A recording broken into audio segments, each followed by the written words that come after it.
right, welcome. We are live. This is Orion Rising. I am your host, Leonard O'Neill. Good morning, good afternoon, good evening, or good morrow, depending on where in the world you are tuning into this show. Share this out, share this out, share this out. All right. Law of one, class number 50, 50. It is Friday, at least for me anyway, depending on where you are in the world. It could be Saturday for you because I'm the only people behind me in a time zone would be Alaska and Hawaii. And I think a couple of us Pacific Islands out there, maybe Fiji and one or two down there. Otherwise, a prime meridian is there. So we're the latecomers to the planet timeline. Everybody else is ahead of us. I am GMC -7 or 8, depending on the time crap that they do in this state where they spring forward and fall back. Hoping to do away with that across the entire United States. It was only done for 150 years ago or whatever for the farmers, because most of the people were farmers and they had to go and their entire life and winter was determined by the crops that they were able to get from the fields. So they literally, because the time change was so that they had more daylight. That's why it's called daylight savings. So they had more daylight to work the farms, and because the farmers, the guys who weren't going to school, it was for the children that were going to school. The guys that were the actual farmers, the adults, they were already getting up before the sun came up anyways, and then working until the sun went down and then going home. It was for the kids to be able to change and adjust their time during the summer, so that in their mind's eye, it was earlier time, but then it also kept stores open for a different time as well. But that's the only reason they're doing it. Well, now the farmers are literally just individual families because they've centralized everything so much around the United States and the world to where they're trying to make it illegal in some countries to even farm. So what are you going to do, right? Brianna, welcome. Kari, welcome. Thank you for saying hi in the chat. Otherwise, I don't know you're here. So thank you for that. And if you are in a chat and you say something and I don't answer you, it's because I have it shared on 2 places on Facebook. And for whatever reason, when I do that, the chat doesn't come in here on one of the places. So I try not to just share it out because I got to figure out which one you guys are on and share that one so that, I can see what's going on when you talk. So I apologize to anybody. I wish Facebook would get that figured out. According to StreamYard, that as soon as you share it to Facebook in any capacity and then share it out 1 billion times on Facebook, all of the chats are supposed to filter in here. I don't know why they do that. Thank you, Kari. She said, hi, Major Tom. Right, that's become my nickname, and I think it's funny. I'm all right with it. And if you guys know the song, you'll get that. Especially since the readings, the psychic readings that I keep getting, or everybody's saying, all the psychics are telling the truth that I'm not actually from this planet, and that I have a space fleet. But a lot of you do as well. A lot of people I work with, most of the people I work with, I came here together with us and have their own ship and their own group of people. That sounds crazy to some of you. But then they say, well, then prove it. Make your ship land out here on the street. It's against the prime directive. It's unfortunate because then that makes us look like, and that's why we don't talk about it too much, because it makes us people go, well, then you're full of crap. You're just making that shit up. But there's a prime directive. There really is a prime directive that for interference in a free society, and evil people try to get around that. And that's what they've done here. They get around that by proxy, by taking away the information that you have complete autonomy and carte blanche when it comes to free will, and they don't let you believe or even know about it, and then they get you by proxy to agree to things, just like they do on the internet with every app that you go to and every website now. They say, do you agree to our terms of service? And you have no idea, because nobody reads all of that. I do. And when I tell people about it, then people are like, oh, you're just one of those panic mongers. You must be one of those racist and MAGA Republicans and whatever else is triggering them to turn them into an adversary of me, and I'm the enemy. And these days, that's the modus operandi. Back in the day, I talked about this. In fact, I wrote it in my book, which I'm hopefully going to get published before Christmas. literally talk about the modus operandi, hundreds of years ago, even 1,000 years ago. The church, the Roman Catholic Church. Now, remember, I am actually united in the Roman Catholic Church, so that makes me a minister, and I have a sir title. So I'm not some atheist attacking the Roman Catholic Church. Okay. Thank you, Kari, for tagging people. Let's get them in here. Where are they? What the hell, right? It's Friday. Come on, man. Kari's, for those of you listening on the MP3 file, Kari was tagging some people who are actually in the class chat, who have been in the class and are here all the time.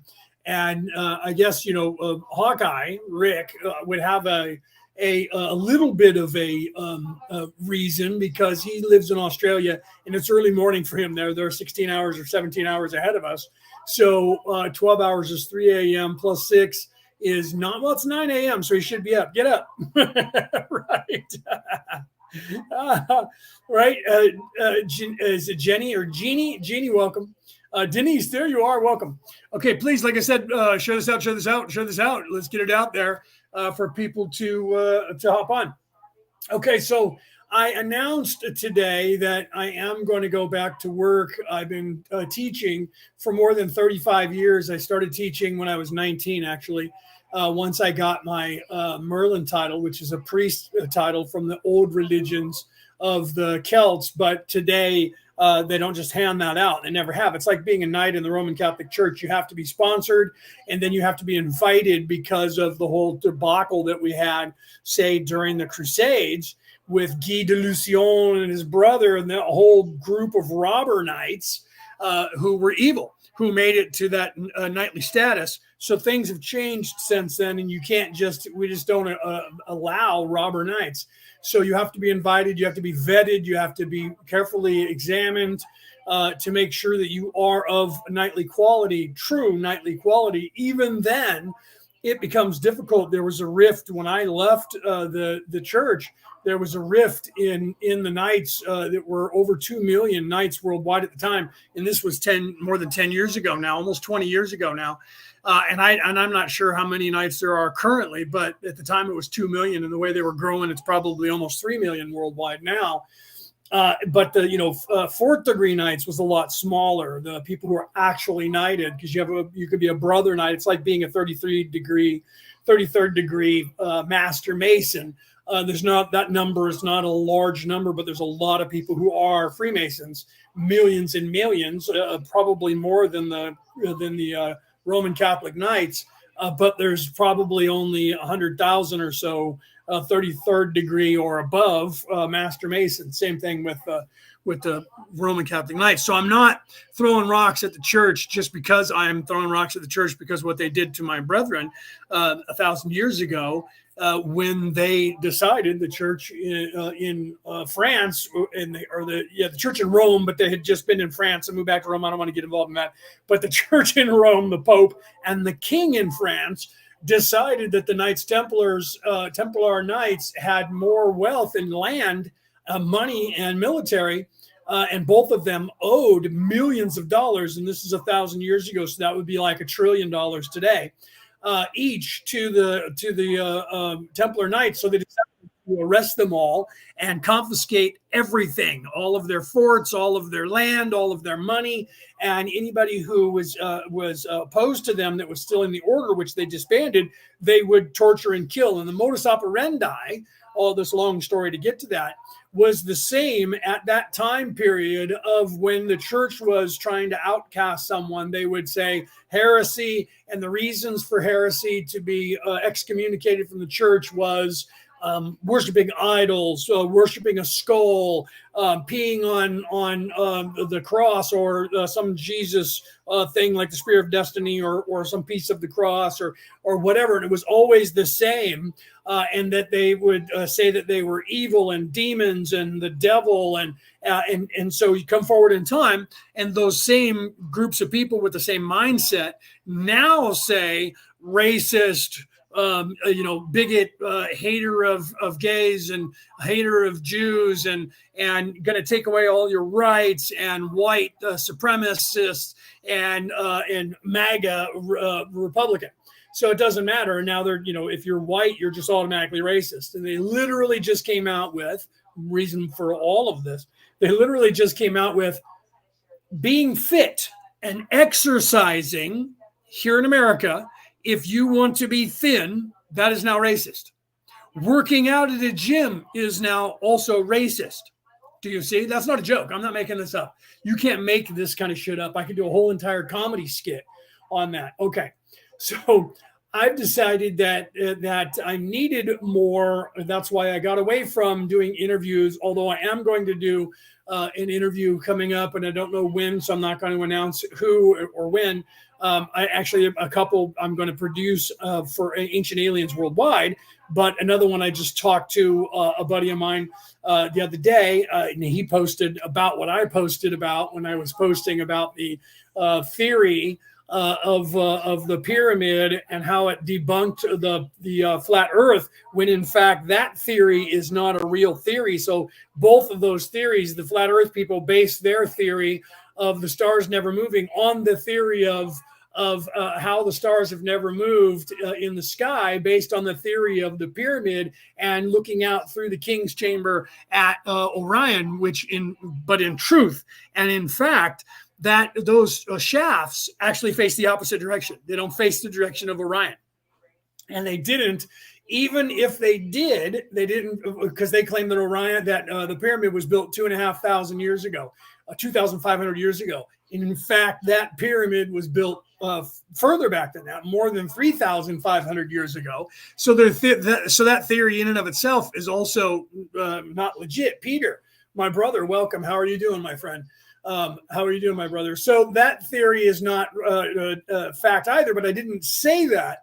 But I inferred that with putting that on there and then playing the music that I played for it. And he caught it and he said, that theory is also false. And I'm like, that was my point. He says, we need to do another interview to talk about that in the pyramids, because he actually came up with a theory for why the pyramids, what they are and how they were built, that is actually doable even today with the technology they had back then.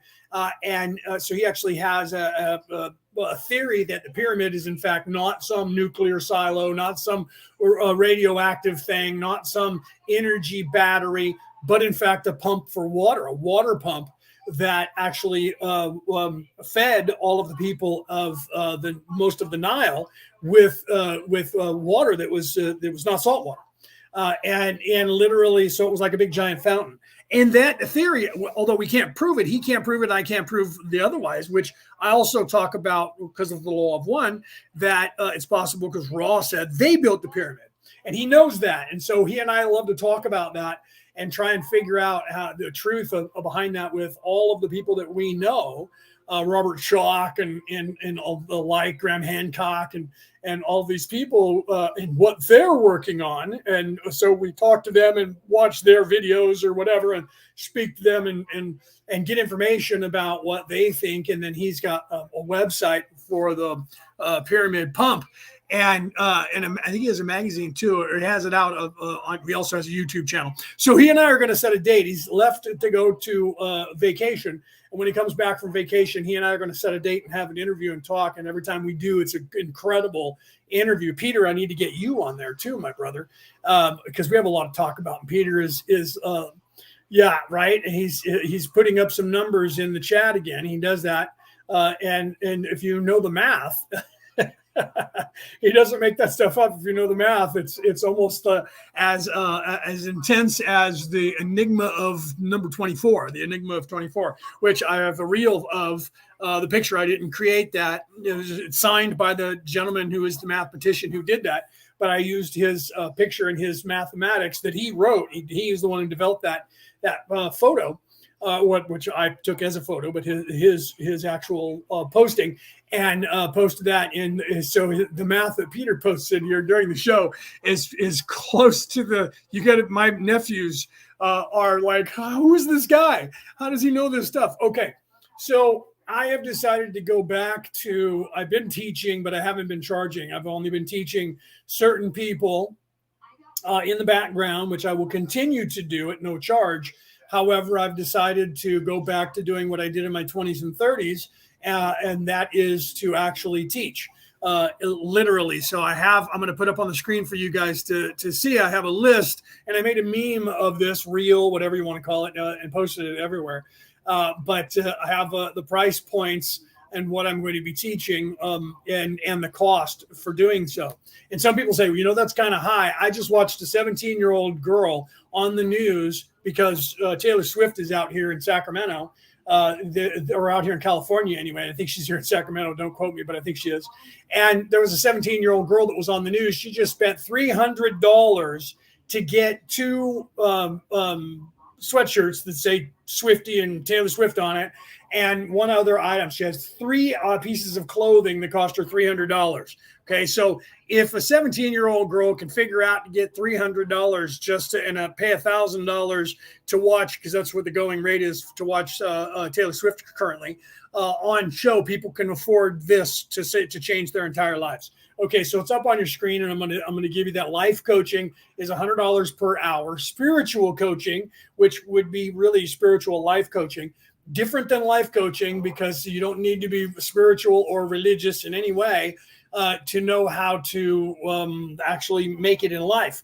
However, if you're also spiritual, that's $100 an hour extra. So you don't get both at the same time, because I can do that, but it would take me a couple hours anyways because of what I have to cover. Okay.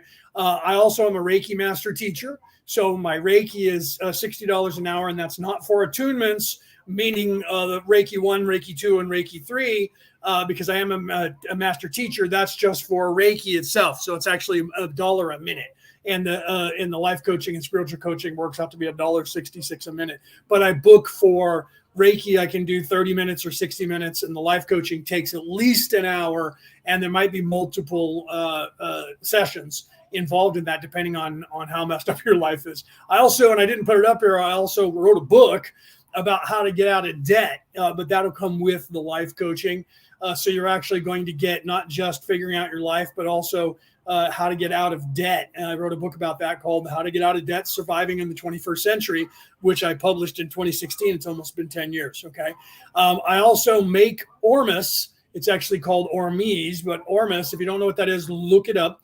I can teach you how to make the ancient Egyptian method that Cleopatra used. That's not a joke. It is that ancient. It goes back thousands of years that the Egyptians used, but that will cost you $100. I'll also sell it to you for $40 an ounce. And you can look that up. That's the going price for Ormus currently on the planet. I also make colloidal silver, and I can teach you how to make that. That'll cost you $100 to learn how to make that. I also sell that, and that will cost you $40 for 2 ounces. Again, current prices. Some people for life coaching are charging $200 an hour, $175 an hour. And same thing for spiritual coaching. I've taken the low end of that, and I'm announcing that to the world. So I'm utilizing this time on my show in my class to give you guys a commercial about it. Okay. So if you guys don't like that, change the channel. Okay. So let's get into the law of one. We finished the session 20. We're on session 21, so I'm going to start that and give you guys a sound check. But like I said, share this out. I also posted that price point. Let me put up on the screen. It said on the bottom what my contact information was, but I'll read it for those of you out there listening on the MP3 file. My contact information is olaf@yahoo.com, spelled OLAUFF, 2 F's, @yahoo.com. If you guys want to get a hold of me, if you are on Messenger or something to where we can speak like that, I can talk to you on that. If not, we can do Skype, or we can do there's a couple of things. Zoom. I have a Zoom account.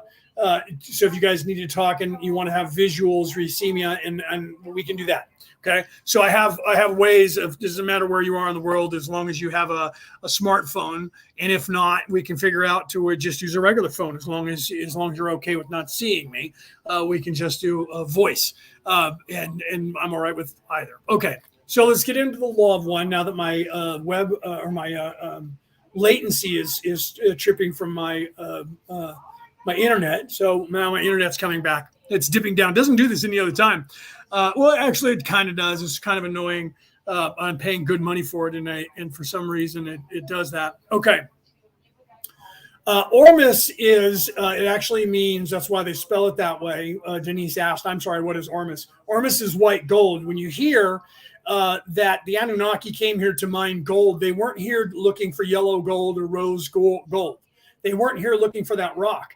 They were actually here looking for white gold. And I don't mean the rock white gold. I mean the manna, true manna. And that true manna or mana is in fact Ormus, and that stands for orbitually rearranged monoatomic elements. Okay, and what that is literally Dead Sea salt, the purest salt, sea salt on the planet. There's only two places on the earth on this planet where that exists, and one is the Dead Sea, the salt from the Dead Sea. The other one is underneath the ice in Antarctica. There is an ocean there, a saltwater ocean that has not been exposed to the open air to get pollutants in it for hundreds of thousands of years. And so either that salt water or the Dead Sea salt, and then you mix it. That's why it's called orbitually rearranged. That means stirred, spun into spring water or some water that's been completely, what's the word that I'm looking for? Distilled to get all the impurities out of it. And so you're reconstituting purified seawater with the salt, and then you actually are pulling those minerals, those precious minerals, out of the sodium, out of the salt itself, because the salt is crystalline and it is locked up these elements from the building blocks of the universe. And you literally leach those out of the salt, and then you actually consume that. And it's literally, that's why they call it white gold, because it's white. And it's a powder when or the liquid, and you drink the liquid. Most people sell the liquid. I can sell either the liquid or I like the cake, as we call it. That is very potent, and you can't have but maybe a teaspoon of that unless you're really high vibration. It raises your vibration and it expands your consciousness. It does the same thing to the human mind that oil that I tell you about does naturally for the human body and your intelligence and your awakening and expansion of your consciousness. Ormus does this on demand. So it has DMT in it, but not enough to have you go unconscious for 10 minutes and take off out of your body. But it does happen. My buddy that lives in Sedona, Arizona, his girlfriend took an entire tablespoon the very first time, and she literally left her body because the DMT was super high. Her boyfriend, my buddy, was like, "What are you doing? That is way too much." She literally made a video and said, "Oh my God, I saw God." You have no idea. And so literally she took too much, and she actually left her body and went to the center of the universe and actually saw God before she returned and didn't want to come back. So she literally had an ayahuasca DMT experience by taking too much. And luckily he was there when it happened. At first he thought she was seizing, and then he went, "Oh man, she took too much." And she came back and he said, "How much did you take?" She said, "A whole tablespoon." He said, "What are you, crazy? Teaspoon is too much for you." And he told me about it, and we laughed because he and I will do like a tablespoon. I do a ton of it. But so that's what it is, Denise. It's literally the building blocks of the universe, and you have to make it the right way to actually drop those chemicals, drop all of the elements out of the sodium itself. And there's a chemical process. It's alchemy. I've given the process to a few people. One, an alchemist, who was like, "I didn't realize you were that good of an alchemist." Oh my God, I was teaching him, a 4,500-year-old spell, basically, alchemical spell to create this element, which is one of the more precious elements in the universe. And an entire race came to this planet looking for it. Let's like the riddle of steel in Conan. Only certain people know how to make it. And there's several ways of making it that are very dangerous And I don't teach that. I teach the purest way, which is the way that the Egyptians did it, and the Greeks and the Romans and people going back further than that to Mesopotamia. It's the version that they've used, the Druids, and that's where I got onto this, was from my Druid training as I was growing up. My father knew the charm of making, but didn't know how to make the ormus, and told me I needed to look into that and find someone, and I did, right? See, Rick said, hi, I just made it. Well, I'm glad that you're here, brother. Had to go to work, had to do work for an hour. I know Peter says he's talking about him posting the numbers. He doesn't need to say much. He just posts those numbers. Okay, so literally that's what ormus is. And a colloidal silver is doing the same thing with silver and leaching the silver and the elements that are locked up in silver into water. Literally, my brother's mother-in-law had lung cancer and had one lung removed because of it. And they told her she was in end-stage lung cancer and was going to die. And she literally drank colloidal silver, a tablespoon of colloidal silver every single day. And she actually lived for another 28 years after they told her you'll be dead in a month. She lived for another 28 years and didn't die from her lung cancer. She got pneumonia, pneumococcal pneumonia, and died from that.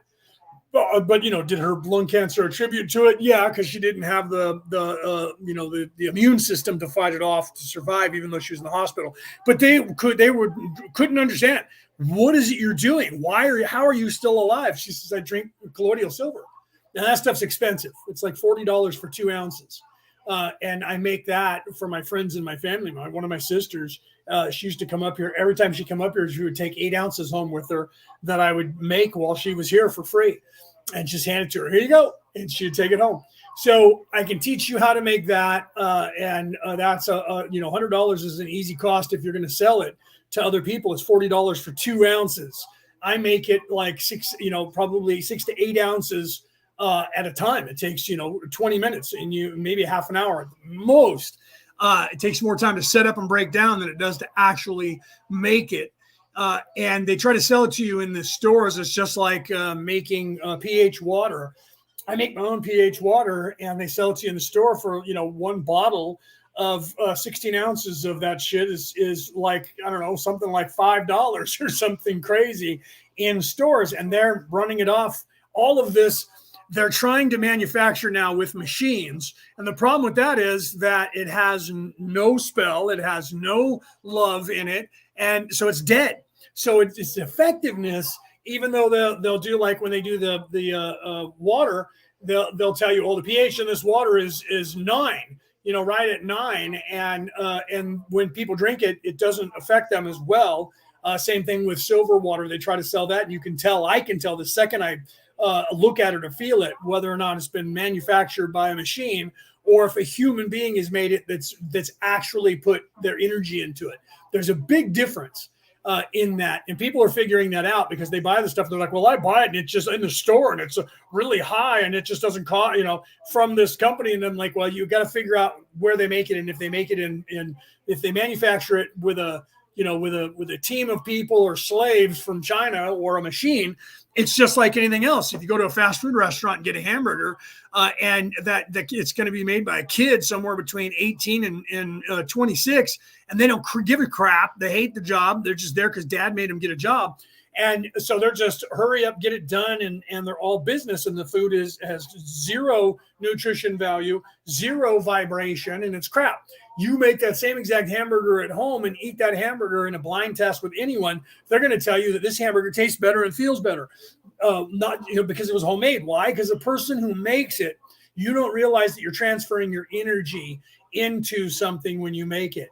And those people who actually understand that or understand that actually do that on purpose and put their intention into things. So I will teach you how to cast a spell, because that's how they did it back then, and do it right, and it's a ritual that you have to go through to make this properly.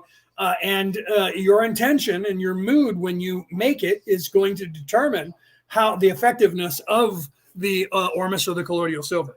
or anything else for that matter. And that's why I also don't have on my list, but I also teach spell writing, spell casting, and things like that. That again is $60 an hour to figure that out, because you have to have the right intentions. So I can tell you how to do it, but if you're not buying into it and you don't have those intentions, then that's why I didn't put that up on my list of things. Because if I did, then people would say, you know what, I paid you money, and then I went and cast a spell and nothing happened. Well, because you're not doing it right? You're not doing it right. So I stay away from that kind of stuff. There's Stephen now. I was just talking about you, if you're listening in. And Stephen Myers, just what did he do? He shared my post, I think. Oh, he liked my story. Okay, so he's off somewhere. He's not paying attention to the show. But Stephen Myers is who I was talking about. I'm going to be having an interview with him, but we don't know when. So sometime in August or September, we will probably be having a nice interview where we'll be sitting down and talking on Law of one day. Okay, so right. Then he said, that's why I would have you make it. That's exactly why. I went through training. I literally spent 19 years of my life to get a druid title. So it's not like, I went even longer than the priests go to their academies. Their I just had the word in my head and it escaped me. I can't think of what it's called, but I literally have a Christian title as well. That didn't take me as long. My druid title took me longer, and I learned far more than they teach today. It's just like my Reiki title. I did that and redid it. I've been a Reiki practitioner since I was 21 years old, and I got reattuned in 2016. Same thing with my religious title. I re-upped that in 2016, even though I was already a minister all over the world. I went to the Universal Life Church at Phoenix, Arizona, and redid that literally again. Even though I had a title, I did it again because last time I never bought and paid for the actual paperwork that said I was a minister. Now I have all the credentials. I decided to pay for it, so I got it redone.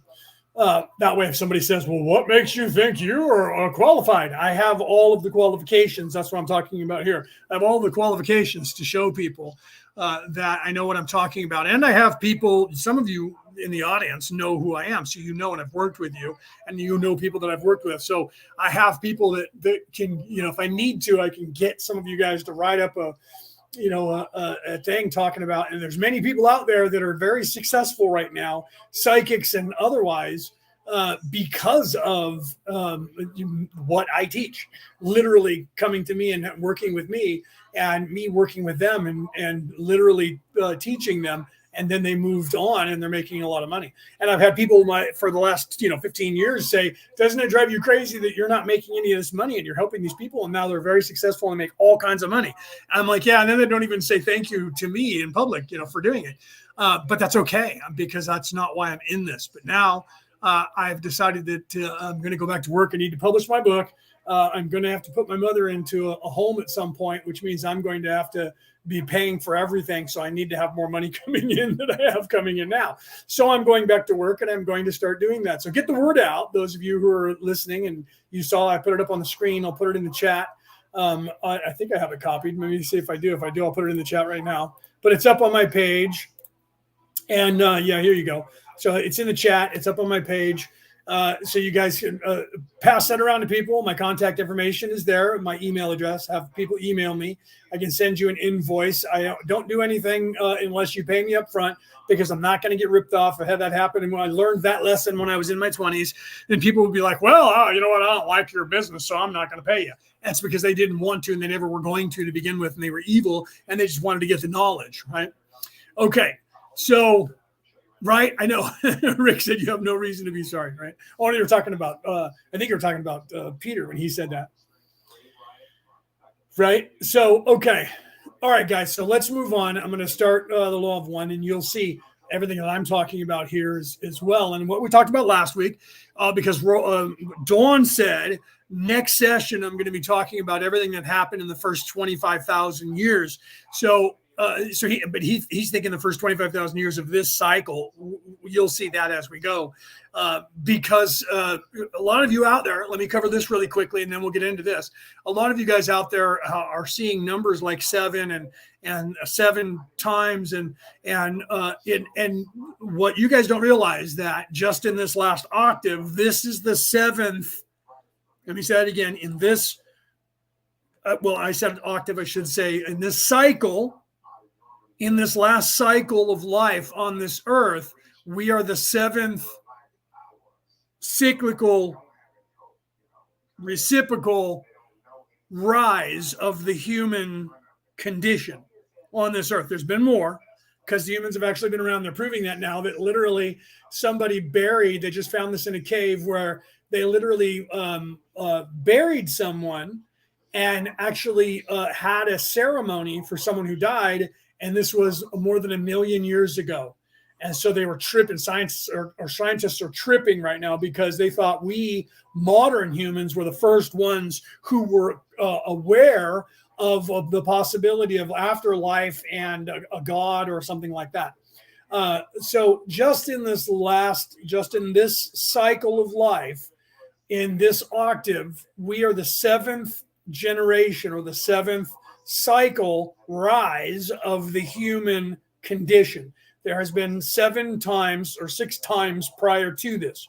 We only have the memory of this time, okay, from the deluge until now. And then there's some memory of before the deluge, but literally the Scottish people have scrolls that came out of Egypt during the Exodus that they put in with their Colburn Bible. And the first 6 books of that Bible are scrolls that came out of Egypt that tell the story of 2 other rises and falls of the human condition, where the human race was almost wiped out of existence 2 times prior to the deluge. So right there in scrolls that date back to the Exodus and obviously prior to that from Egypt, talk about 2 other times, 2 other cycles. And then if you go to the Aborigines in Australia and you start talking about this cycle and our history and prehistory and going back to the apes or whatever, they're going to tell you that's just this one. And they'll tell you the same thing that the Incans and the Mayans knew, that this is actually the 7th cycle. And according to the Incans and the Mayans with the calendar, this is the 13th cycle. It's the 13th cycle of this giant big cycle, which is called the long round. This is the 13th short round in the long round cycle, and they'll tell you the same thing. There's 7 long round cycles. This is the 7th one that we're in now, and we literally just changed to Baktun 13 from Baktun 12 in 2012. That was when that cycle ended and this cycle began. Okay, so we are the 7th son of the 7th son in a way, right? You hear that, like the band Iron Maiden wrote an album called 7th Son of the 7th Son, wrote a song about it. We're the 7th cycle of the human race in this large cycle or octave that is the human condition that Ra is talking about. Okay, so let's continue. Let's start with Ra. I'm going to hit play, and you guys give me a sound check, okay? Let me know if it sounds good. I'm pretty sure it does, but I always have you guys make sure you can hear it. So here we go. February 10th, 1981. 21.0 Ra. I am Ra. I greet you in the love and the light of the infinite creator. We communicate now. 21.1 Questioner. I have a couple of questions I don't want to forget to ask in this period. I'll ask them first. The first question is, would the future content of this book be affected in any way if the instrument reads the material we have already obtained? Ra. I am Ra. The future, as you measure in time/space, communications which we offer through this instrument have no connection with the instrument's mind complex. This is due to 2 things. First, the fidelity of the instrument in dedicating its will to the service of the infinite creator. Secondly, the distortion/understanding of our social memory complex that the Now, I'm assuming you guys can hear that. Nobody gave me a sound check to tell me. So I'm assuming you can hear that. All right, let's continue. Most efficient way to communicate material with as little distortion as possible, given the necessity of the use of sound vibration complexes. is to remove the conscious mind complex from the spirit/mind/body complex so that we may communicate without reference to any instrument orientation. 21.2 Questioner, a little appendage to this. Do you use your vocabulary or the instrument's vocabulary to communicate with us? Ra, Oh, Corey, thank you. I didn't see that. I didn't have my glasses on. I saw that Peter was talking, and I looked up, and Penny, thank you. You guys both said it sounded good. I apologize for saying nobody told me. It scrolled up on my screen, and I didn't see it because I was reading what Peter had just posted. So I apologize, and thank you for the sound check, you guys. Here we go. Let's continue. am Ra. We use the vocabulary of the language with which you are familiar. This is not the instrument's vocabulary. However, this particular mind/body/spirit complex retains the use of a sufficiently large number of sound vibration complexes that the distinction is often without any importance. 21.3 Questioner, Andrija Puvarik will be visiting later this month. Can he read the unpublished healing material? Ra, I am Ra. The entity of whom you speak has a knowledge of this material in its conscious memory in somewhat altered form. Therefore, it is harmless to allow this entity to become acquainted with this material. However, we request the mind/body/spirit complex, Henry, be sufficiently prepared by means of meditation, contemplation, or prayer before entering these workings. At present, as we have said before, this mind/body/spirit complex is not of proper vibrational distortion. 21.4 Questioner, I had already determined to exclude him from these workings. I have only determined to let him read the material. The only other thing is that I have noticed that within the material as it exists now there is a certain statement which will allow him to understand who I believe Spectra really was. It seems my duty to remove this from his knowledge to preserve the same free will that you attempted to preserve by not defining the origin of Spectra, his contact in Israel. Am I correct? Ra, I am Ra. This is a matter for your discretion. 21.5 Questioner, that's what I thought you'd say. Well, now we'll get back to the business at hand of doing the book. I want, as we cover this early part of the 75,000-year cycle, I would like to go back a little bit, quite some distance perhaps, before the 75,000 years occurred, and take one more look at the transfer of entities from Maldek to clear up this point. I'd like to check the time that you gave us, because we had some distortions in numbers back in the early part of this, and I'm afraid this might be distorted. These entities from Maldek were transferred how many years ago? Ra, I am Ra. The entities of which you speak underwent several transitions, the first occurring 500,000 of your years, approximately, in your past, as you measure time. At this time, the entities were transformed into a knot. This continued for what you would call eons of your time. Those aiding them were repeatedly unable to reach them. At a period approximately 200,000 years in your past, as you measure time, a Confederation entity was able to begin to relax this knot from which none had escaped during planetary annihilation. These entities then were transformed again into the inner or time/space dimensions and underwent a lengthy process of healing. When this was accomplished, these entities were then able to determine the appropriate movement, shall we say, in order to set up conditions for alleviation of the consequences of their actions.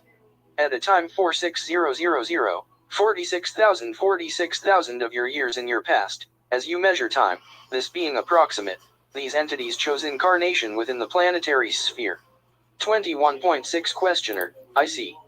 Then no incarnation occurred before this master 75,000-year cycle of Maldek entities. Correct? Ra, I am Ra. This is correct in the sense of incarnation in third density time/space. 21.7 Questioner. Right now, you have to realize that that's also tentative, what Ra is talking about there. That almost suggests there was no humans prior to 40,000 years ago, 45,000 years ago, but that's not true. We have proof that there was, but it was a different hominid. Okay, it wasn't the Homo sapien sapien. Okay, so that is strange for some people to realize. So what Ra is talking about here, without Dawn realizing it, is that the human condition that we are currently. Before that, we now know there were several. There was more than 7 other humanoid beings living on this earth. And up until about 3,000 years ago, there was 2 of us. And that's not even including the Homo pithecus and Bigfoot, right? And there's still three of those.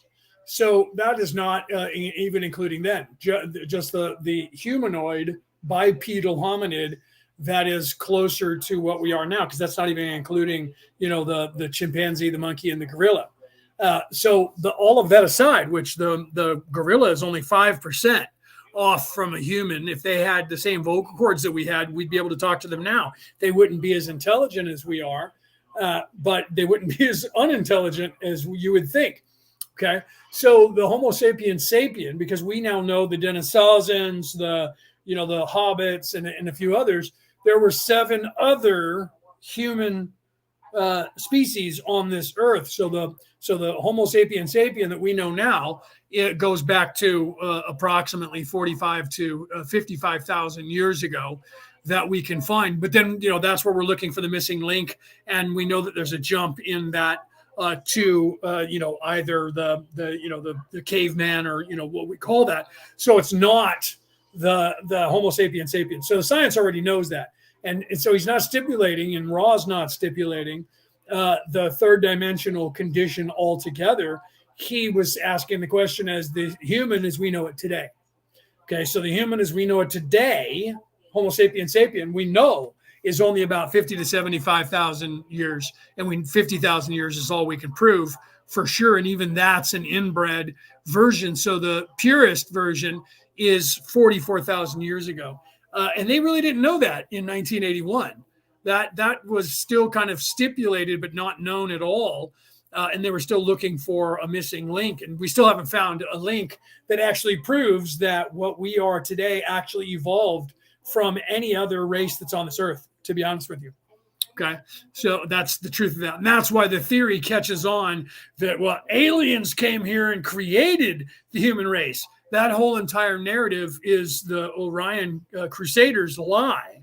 That literally is the lie that they're trying to sell, to say they are our gods, creator gods.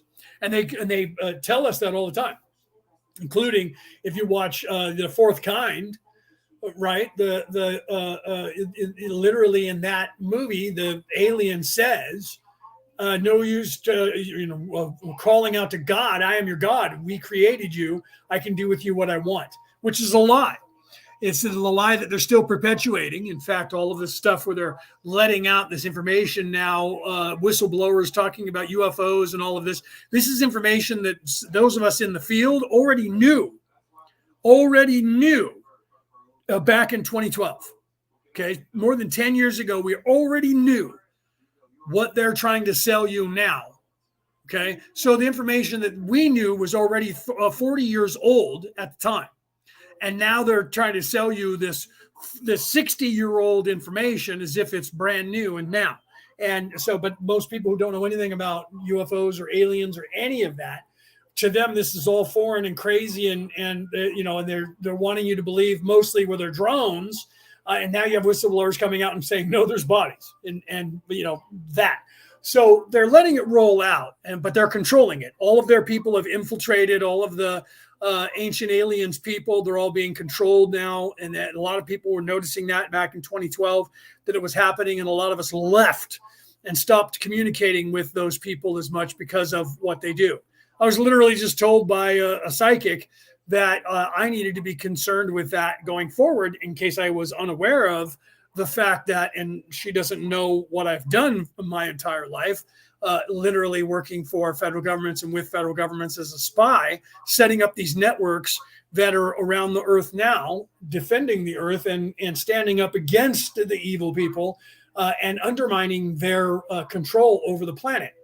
I'm not the only person that has done this. It's been millions of us, and billions have contributed to this. So I'm not going to try and take credit like I'm the father, so don't misquote me and say now he's claiming that he did all this. No, I was working with these people that helped set this stuff up, and it wasn't just me that was doing it.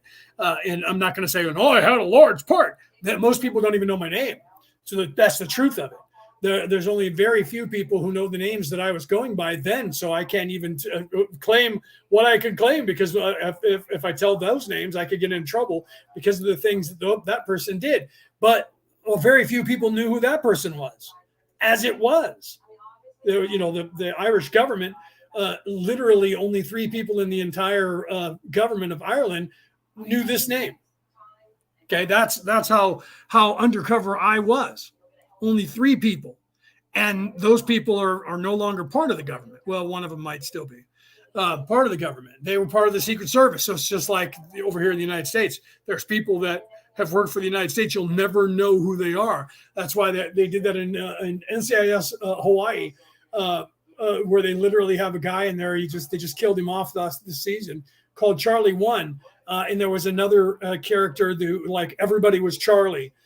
And because that's what happens. It's like the Dread Pirate Roberts, where everybody is, you find out in that movie that Dread Pirate Roberts is not one person. It's been many guys who pick up the mantle of Dread Pirate Roberts, and he always wears a mask, so nobody knows what his identity is. And then he retires and gives it over to the next guy, and he leaves with all of his riches and has another pirate be somebody else graduate to be Dread Pirate Roberts, and that person gets off the ship and leaves, and then comes back masked as Dread Pirate Roberts, and no one notices the difference.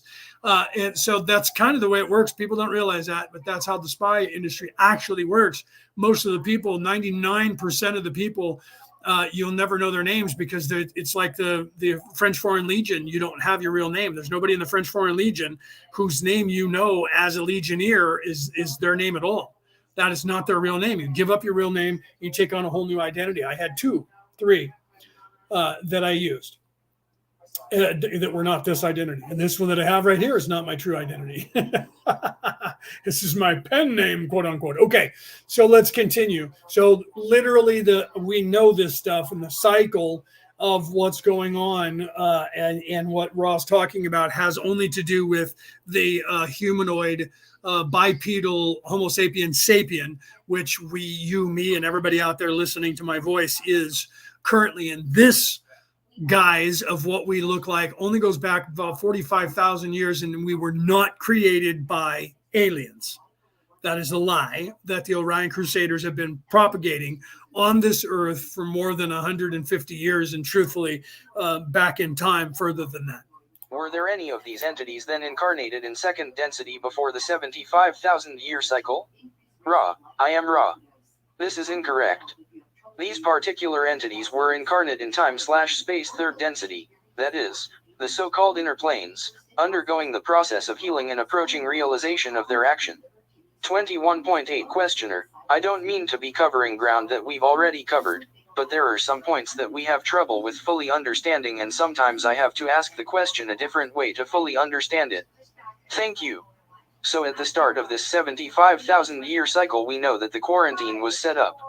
I am assuming then that the Guardians were aware of the infringements on free will that would occur if they didn't set this up at that time, and therefore did it. Is this correct? Ra, I am Ra. This is partially incorrect. The incorrectness is as follows. Those entities whose third density experience upon your red planet was brought to a close prematurely were aided genetically while being transferred to this third density. This, although done in a desire to aid, was seen as infringement upon free will. The light quarantine, which consists of the Guardians, or Gardeners as you may call them, which would have been in effect thus, was intensified. 21.9 Questioner. See, so he's inferring right there, this is important, this is why I stopped, or I should say Ra is inferring that the quarantine was already in effect. So he didn't give the number, and I don't know if Dawn's going to ask, but the quarantine goes back at least 150,000 years already. I know this for a fact. I've been here that long. Okay. I have been here that long. And there's quite a few people on this earth that have been here with me that long. And so we're literally are very tired. Some of you out there are also very tired because you've been in a cycle of at least 75,000 years. But some of us are even older than that. Okay. Our souls are much older than that. Even if you were, if you're somebody that was just created, that's the weirding part. If you were just created and this is your first time in the third dimension, technically your soul is probably just about 1 trillion years old, but maybe less. because you just went through the cycle of, because that's how life works. So there are some of you out there that might be hearing my voice right now, but those people probably aren't still here because they usually have changed and turned me off by now because they think I'm crazy, because they're just nowhere near ready to understand any of this information. So those of you that it resonates with, you're much older. However, I know that I've been here for like 150,000 years. I could be wrong. It may just seem like that, but I know that at the very least I've been here for 75,000 years, because you sign on as a wanderer, you sign up for like 50, 75,000 or 125 or 150,000 years as your terms of service. Kevin, welcome. So literally, that's what you have to realize. What Raw is inferring there is that the quarantine was already in place, but it was stepped up more because there was aid given to the people from Mars when they had blown themselves up. They actually got stuck. They actually, their souls were in catatonic state. Yes, right, Kari? Yes. Kari said, old thing here. Yes, Kari. Yes. 148,000 to 150,000 for you as well. Okay, so literally, and Peter, of course, Peter came here with me. We came together. He and I and quite a few other people came here on the same bus, and some of which we are now know and work with in this lifetime, in this current lifetime. So literally, the people that were they came here and they were genetically changed a bit, and this is the theory that they say, well, aliens made us who we are. But that's not. They weren't. I mean, technically, they are aliens because technically, I'm an alien. Do you see my physical body? I was born in this body legally, so it's mine. I'm not a walk-in. I didn't possess this body. Okay, I was born in this body in this cycle for in this lifetime. I've had many others in this cycle around the world, around the earth, and at least 4 or 5 here on this continent. Weird. That has to do with the quickening and the end times as well. That's why the whole movie of Corner McLeod and that entire series was based on the immortals, and all of them ended up in America at the end. There's a reason for that, and that's why it was written that way in that movie, or in those movies. Okay, so because this is the place where they landed. They got their feet on the ground in this country. Before that, they were working with the Greys that are in the earth and the Draco that live in the earth, in giving technology, but they actually usurped I'm talking about the Orion Crusaders, usurped the prime directive in this country. So this is the base of their operation. They all moved here as well. And all the Atlanteans moved here. This is their base of operation. That's why we're here, and in places like Europe, where Peter is, in Ireland, and a lot of us are in Ireland and the UK and America and Australia, because that's where their power bases are. That's where the evil power bases are. It moved from Egypt to Rome, and then from Rome to Italy, and from Italy to Germany, and from Germany to America. And that's why all of us are in those countries. There's some of us in South Africa. Why are we in South Africa? Because the Nazis were in South Africa. So the people who were the money, who were descendants of the Diest clan, who are descendants of the Atlanteans, the evil ones, who got stranded here, and the souls have been recycling and being in charge and making sure that they put only the people that they can identify as one of them in their families, and they keep the lines together so that they have the opportunity. I'm telling you guys some information now that is how, and I haven't even put this in my book. This is going to go in my second book, which I'm compiling, but I haven't started writing yet because I haven't even published the first one. But the literally their modus operandi is literally they right. Well, they're not the only ones. Kari said Orions. They're not the only ones. We chased them out of Orion when they got there, and some of us go back further than that. Blue avians specifically, many of us that are here were blue avians, and that planet was red, and that planet was destroyed because they did the same thing and infiltrated like they did here, like they did with Maldek, like they did with Mars, like they did the 22 other solar systems in this sector of the universe. We chased them after they destroyed our planet. I was a blue avian. And after our souls ended up in Orion and in other bodies there, and we chased them when they got there. We chased them out of there, and they came here. We chased them out of here, and then they went on to the center of the universe. They're on their way there, and they left here in 1949, and we're on their way there. And we have been defeating them here and protecting this sense. And some of us went on chasing them and freeing everyone that they enslave, just island hopping through the universe. I haven't even talked about that in my book. Okay. So literally that's what Ra is talking about here. And we'll see how specific Ra gets. But I'm giving you guys information that no one has talked about. And you have to be an oracle to know this. But because I'm a Melchizedek, I don't use the title. I don't like the sound of the title. I would rather use the Merlin title, which is basically the same. I am awake enough to remember everything, and I'm trying to get a hold of my nephew, who I literally need to have a sit down with, because he remembers being an Aztec warrior. So he remembers 3,000 years ago. He remembers being in his mom's womb. I remember that, and I remember being a little teeny baby in my crib, and I remember taking my first steps. I have memory that 90% of the human population doesn't normally have. I remember my first steps. I remember the first time I could reach up and turn on a light switch, literally on my tippy toes. I could just reach up and flick the light switch, and it came on. It was in the bathroom, and then my father told me to go get my mom and show her, and I ran in all excited. I was 2. So I literally have memories of my almost everything. When, in fact, when somebody talks about it, I'm like, oh yeah, I remember that, and this is what you were wearing, and this is where I was. And they're like, how do you know that? I'm like, I remember hearing my mother and my father talking when I was in the womb, and my mother reading to me when I was in the womb. Okay. That's very rare. That's only 1% of the population or less. It's like 1/10 of the percent of the population remembers that. And then I remember what went on before that. I just don't talk about all that because I sound crazy to most people when I do. People think I'm nuts when I say this stuff. Okay, let's continue. Now, when the 75,000-year cycle started, the lifespan was approximately 900 years, average.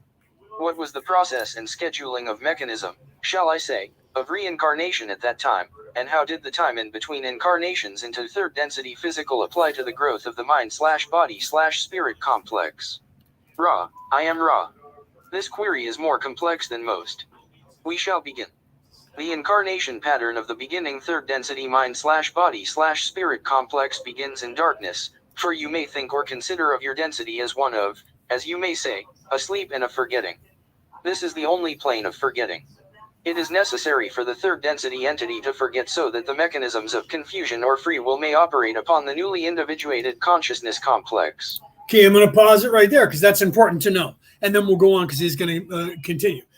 Literally, this is the concept that is so alien to everyone that's here. And that this is what you guys don't get. Literally, Ra just said, the only place where the veiling happens, where you don't have memory of who you are, is in the third dimension, the third density. That's it. Prior to this, in the first and second, you're not self-aware yet. So you don't know. So it does happen there as well, but it's not really the veiling because you haven't been unveiled yet to be veiled. When you wake up and you become self-aware and you start to question that, that's when you realize I am something, then the veiling starts, and then you're born in third dimension. Wherever you are and whatever race is that third dimension on whatever planet. Here on Earth, there are several. People always just think it means human, okay? There is a couple of different humanoids. There's some that live in Antarctica or inside the world. In the Earth, that is an entire species of humanoids that are about 100,000 years more advanced than us, or so. I don't think they're that. I mean, that's in their technology, but in their they are third dimensional. Okay, so they are just a more advanced race than we are, and they don't communicate with us as much because we're like children to them. Literally, their children are smarter than our freaking scientists over here, up here on the Earth. Okay, so literally, Ra is saying right there that the only place Is yes, actually, Penny says so. She says, why do some remember running on four legs? Because some people remember when they were an animal. Do you see? Some people remember that. Some people remember being a dog or a cat or a deer or a mountain lion or something. But also, there is a time, if you have the memory, there is a time before we stood up as humans that we ran on all fours here, but we weren't Homo sapien sapien. Okay. And people think that all cave people always walked upright. That's just not true. That's just not true. But right, Kari, definitely feline. Okay, so Kari, you're talking about the race of the cat people that are like our cats, not our house cats, but if our house cats were as big as a lion or a tiger, but panthers, lions, tigers. Imagine them being the size of a human being or larger with the brain that's the same size. There is a race of those people that the Orion Crusaders also destroyed. A lot of people say those people are evil, that they're all evil. They're not all evil. No race in third dimension is 100% evil. It's always 8 to 16% evil in every population in third dimension. It's the way it works. There's never 50-50. There's never, as far as I know, there's not a place where there's 50% or more that are evil and there's only 25%. But I'm assuming that must be possible in some reality, because why would it not be? Because everything has to be the way. So if it's possible to think up a scenario of 99% evil people and 1% good people on some planet, those poor schleps, unfortunately, are being really destroyed and beaten and raped and pillaged because there are only 1% of them that is really going through. You think life sucks here. Imagine living in a place where not only your race is hated and enslaved, but literally only 1% of the population is good and everybody else is evil. Imagine what you would go through and living in that. Over here, we only have 14%. And look how bad it is here. Could you imagine how bad it would be if there was 99% evil? I mean, think about that. That's just trying to imagine that is scary. Okay, so some people have that memory of running on all fours because they either remember being an animal on this world, or you're going back to a life prior to this world, and you're literally remembering living as a being that it was third dimensional being, just as intelligent that we are, but that life was completely different. You weren't a standing upright, two-dimensional or bipedal third dimensional being, and life was completely different. And you run around on all fours because you are a cat. You are a feline, not a human. But doesn't mean that that those people are not advanced at all. Do you understand? So you have to remember that literally right now on this planet, more than 50% of the people, more than 50%, and I'm being told almost 62 or 64% of the entire human population of this earth currently did not evolve here. Let me say that again. Did not evolve here. Right? Roar, right? Kari's, you hear me roar. Yeah. That's funny, Kari. So literally 64% of the population of this earth did not grow up as a human being. Or some of them may have grown up as human beings, but they didn't grow up as human beings on this earth. Okay? So people don't realize that. And that's the scary thing. That's what's really scaring people, is that when you say that, I just sound alien and insane to you. Because people are like, the government's just now even hardly admitting that the Tic Tac is not from this earth, and it's taking whistleblowers. So you're just full of crap, because of course the government would never lie to you and keep any information from you whatsoever. We know that all the governments of this earth are completely transparent.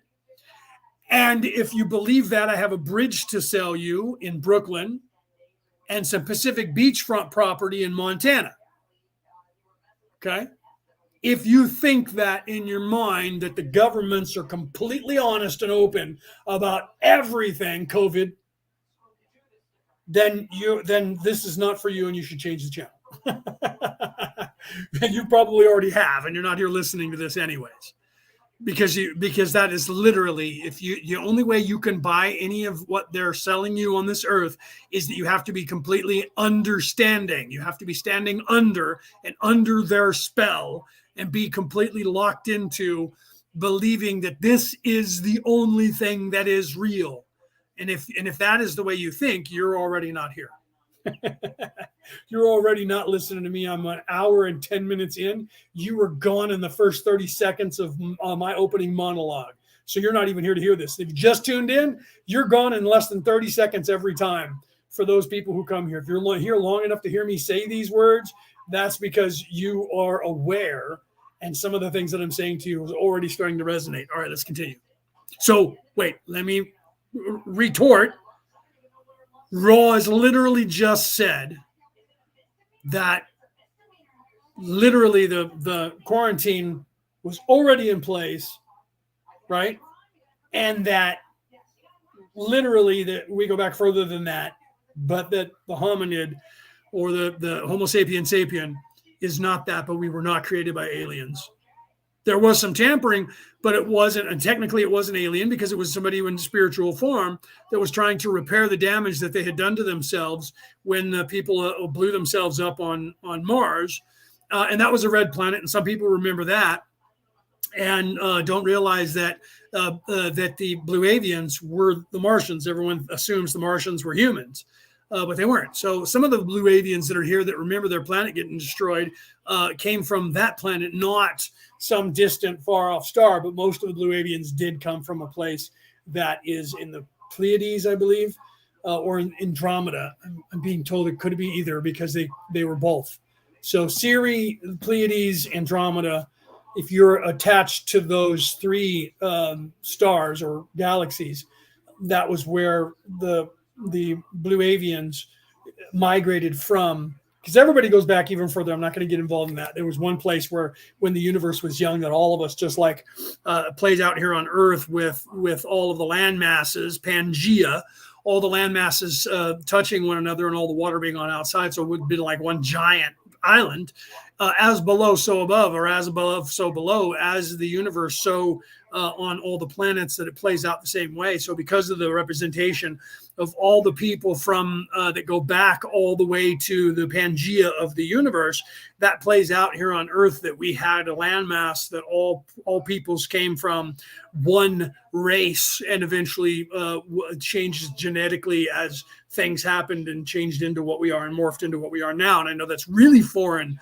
to some of you, and scientists would get just like, go, poppycock. Let's continue. Thus, the beginning entity is one in all innocence oriented towards animalistic behavior, using other selves only as extensions of self for the preservation of the all self. And again, I didn't go back up to that. And the veiling only happens in third dimension, and that is what Ra is saying here, and then moving forward from there. Okay. So Benjamin Weeks. I wonder if you're related to any of the Weeks, or you're tagging somebody called Benjamin. Well, yes, please tag those people. Get them in here. I thought that was your name. I realized that's not you. That's who you're tagging. So yeah, get them in here. They need to hear this, or they need to think I'm crazy and run right afterwards. All right, let's continue. So Ra literally just said, the veiling only happens to third dimensional beings once you become self-aware, and then Ra is getting into the psyche of transitioning in that. And that's what we're talking about. Let's continue. The entity becomes slowly aware that it has needs, shall we say, that are not animalistic, that is, that are useless. Thank you, Cherry. I'm getting them in here, man. Thank you. All right, let's continue. For survival. These needs include the need for companionship, the need for laughter. Right, Kari? There's a reason I brought that up, right? Kari said Pangea, and that world name has been in my thoughts in the past week. She said, question mark, question mark, question mark. Right? Yeah, Pangea, and you're spelling it. Actually, two of those spellings are South American. Are you aware of that? Something like that. Yes. No. That's one is you're actually using Incan and a Mayan spelling, or was Aztec and a Mayan spelling of that word. And the Pangea that we use now is a derivative of that word. Oh man, you got me going here, girl. Is a Greek derivative of the ancient word that the Egyptians got from the people who lived here at the time. So that's funny that you spelled it those different ways. You can look those up. They're very similar. I would be surprised if you look those words up and those spellings in ancient South America, and they didn't come up. The first one being Incan or Aztec, and the second one being Incan.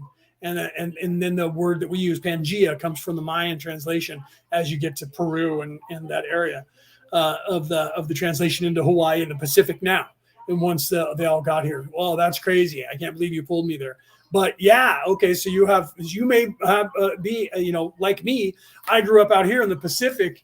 In at least 4 lifetimes, I was here in this area, which I didn't realize I stayed in this area. But I have memory of being in the Old West and dying there, robbing a bank. I remember being a Native American further back and dying here on the cliffs of California. But California looked different then. So it was when the sea level was more than 500 feet lower than it is currently. So that's how far back that was. So we're looking at the 10,000 year mark prior to, it was right after the thaw. So it was at least 10,000 years ago, right after the thaw, when I lived here there. And I was in Scotland in between those two. I was in Scotland in the Highlands and lived in Europe again. Prior to that, I went north and I was up in the Viking areas. So I came here, the migration of my soul came to this country in the same manner that a lot of people did, where we came from over there and then came here and migrated over here as their control of the evil people migrated in bringing their supposedly bringing the civilization to the world. All right, which is conquering, raping, pillaging, and enslavement. I mean, let's be honest with it, right? That's what that means when they say, "Well, we're going to bring civilization to the world." That means we're going to enslave them, and we're going to rape and pillage them, and treat them like shit, and kill them, and sell them to each other. That's all that means. Let's be honest. The need for beauty, the need to know the universe about it. These are the beginning needs. As the incarnations begin to... No, it's not. Jerry said it's not. There's no difference now. That's my point, actually, in my book that I'm writing, or I've written. I just haven't published it yet. And my teaching is literally the only thing that has changed in the modus operandi of evil, the MO of evil, is the technology that we have. Their modus operandi of how they do and what they do, which came with the scrolls of the Anunnaki, although that's not what they're actually called, but that's what the catch name that everybody calls them. These gods that you see that have the pine cone in their left hand and the little bag in the right hand, the scrolls in their waistband, that entire esoteric statue that is around the world that goes back 3,500 years is the Orion Crusaders. And these are the people that what that all knowledge is the knowledge of civilization. It's the knowledge of how to enslave the entire human condition, build empires, which is what they've done since then, built empires in every way, and then advance themselves back to the technological age. So literally what that little handbag is the knowledge that they bring of a civilization. And everyone says, oh, well, that means the roads and how to build temples and how to build aqueducts. And yeah, on the surface, but it also means greed, enslavement, the caste system spelled C-A-S-T-E, not C-A-S-T, C-A-S-T-E caste system, and everything that is now, that has not changed in over 5,000 years on this planet. And the greed, yes, Jerry, greed would be the perfect, or a better analogy would be narcissism. Okay, that is what is evil, anyways. So they're literally narcissism, and you hear a lot of people, contemporary prophets and wise men will say, and it's esoteric, that the problem with society is narcissism. If you could get rid of narcissism, because narcissism, that's evil. And most people, the biggest trick the devil ever pulled, and you hear the story, people say that, biggest trick the devil ever pulled was to get you to believe that he didn't exist. That's not true because we're talking about him. So that was a lousy trick if that was the trick.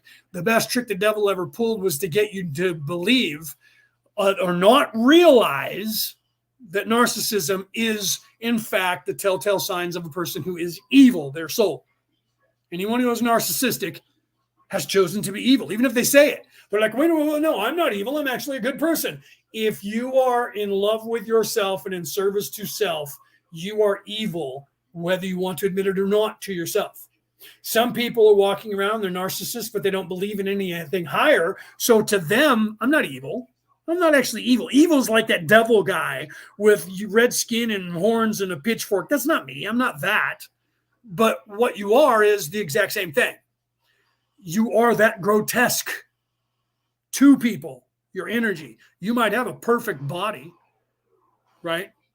And you have those traits, and humans don't realize that they pick up those traits. If you wear rings on your fingers, and the rings on your fingers or the tattoos on your body are set up so that when you look at them, they're upright, not the world, you're slightly have an issue with your ego.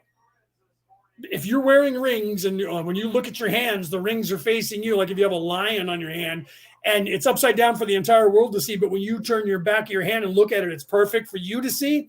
That's narcissism, whether you want to know it or not. That's your ego ruling you. You're already stuck in that. Same thing if you get tattoos, and the tattoos are designed for when you look at your arm, it's upright for you, but upside down for the rest of the world, and you don't care. That's because you don't give a fuck about anybody else but yourself. Whether you want to admit that to yourself or not doesn't change the fact that it is. When I look at a person, if they're wearing rings, I look at their rings to see which way they're justified without letting them know why I'm doing it. Because that tells a lot about a human being. It tells a lot about a person and their mindset by looking at their rings. And people who wear rings that are in Hollywood or rock stars, most of them have to be a giant ego to do what they do anyways. So the truth is, when I look at an actor, an actress, or a singer, or somebody that's what they do, they're all narcissistic. They have to be. They have to have a giant ego. Look at these guys that do like the late night shows, and they have these competitions with other egoic minds where they have, the movie star come on and they do these competitive things, and they're like, oh, I'm super competitive. And people would say, well, I'm super competitive too, but I don't have an ego. Well, yeah, you do. Ego is competitiveness. This is the things that I'm teaching these days, that I'm putting into my books, that I'm going to be teaching to the world, that has been eradicated from the world. Right. Yes, she says, Penny says, yes, my tattoos are facing everyone else. That means that you liked the tattoo and you saw it as art and you wanted to display it for other people to see that you were proud of that artwork. And so therefore you have it upside down to yourself. You have to look in a mirror to see it upright. I have to do the same thing. I have to take pictures of my tattoo to see. Otherwise, I'm looking at them upside down, not the way everyone else sees them, because I have them set up so that you guys see them for your benefit, because it's a reflection of me. So, right, Penny, that's why it's done that way. So, what if you compete against yourself? Rick, that's a really good question. Now, I love that you're getting me back into a spiritual mindset, Rick. If you're competing against yourself, that's not ego. Because you are already admitting to yourself, I can be beaten. Therefore, I'm trying to improve what I do. That's why you compete against yourself. That your ego doesn't say, I have to compete against myself, because your ego says, if you have an ego problem, you'd be like, I'm the greatest in the world. That's personal growth. Thank you, Sherry. That's personal growth. Rick, Jerry just answered it for you. Okay. So let's continue with Ra. So that is the truth. So if you're competing with yourself, that's you trying to improve yourself in whatever that skill is. You should be that way. Everyone should. That's part of what I teach in life coaching and in spiritual coaching. I teach these because you have to become aware of that, and it's not wrong. And that's where people are like, wait a minute. So I'm supposed to be in service to others, but then aren't I supposed to be taking care of myself too? So how can if I love everybody else, then I don't love myself? No, that's not how it works. Okay. That's the problem with they try to make you believe I use the words in quote, try to make you believe that you have to pick a side. Even the people that are keeping status quo, that are trying to say it's good versus evil and you have to pick a side. That's literally what they're trying to tell you, because they like it the way it is. They like it polarized. So you have people in the churches who are unaware that they're being duped by the church itself, and they're being indoctrinated into believing to tell you, no, no, no, no, you can't be evil at all. You have to choose this side and be all the way over here on the good side.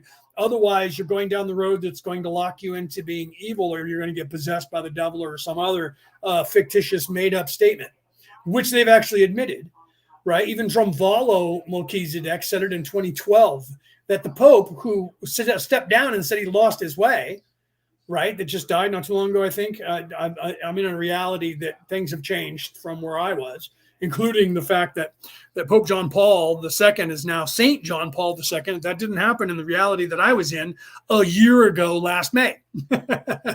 So a year, and that's, May, June, July, almost August now. So a year and 3 months ago, I came from a reality before that where John Paul had not been canonized yet. I came into this reality and found out that in 2017 he was canonized. That's important to me because I was knighted on the day he died.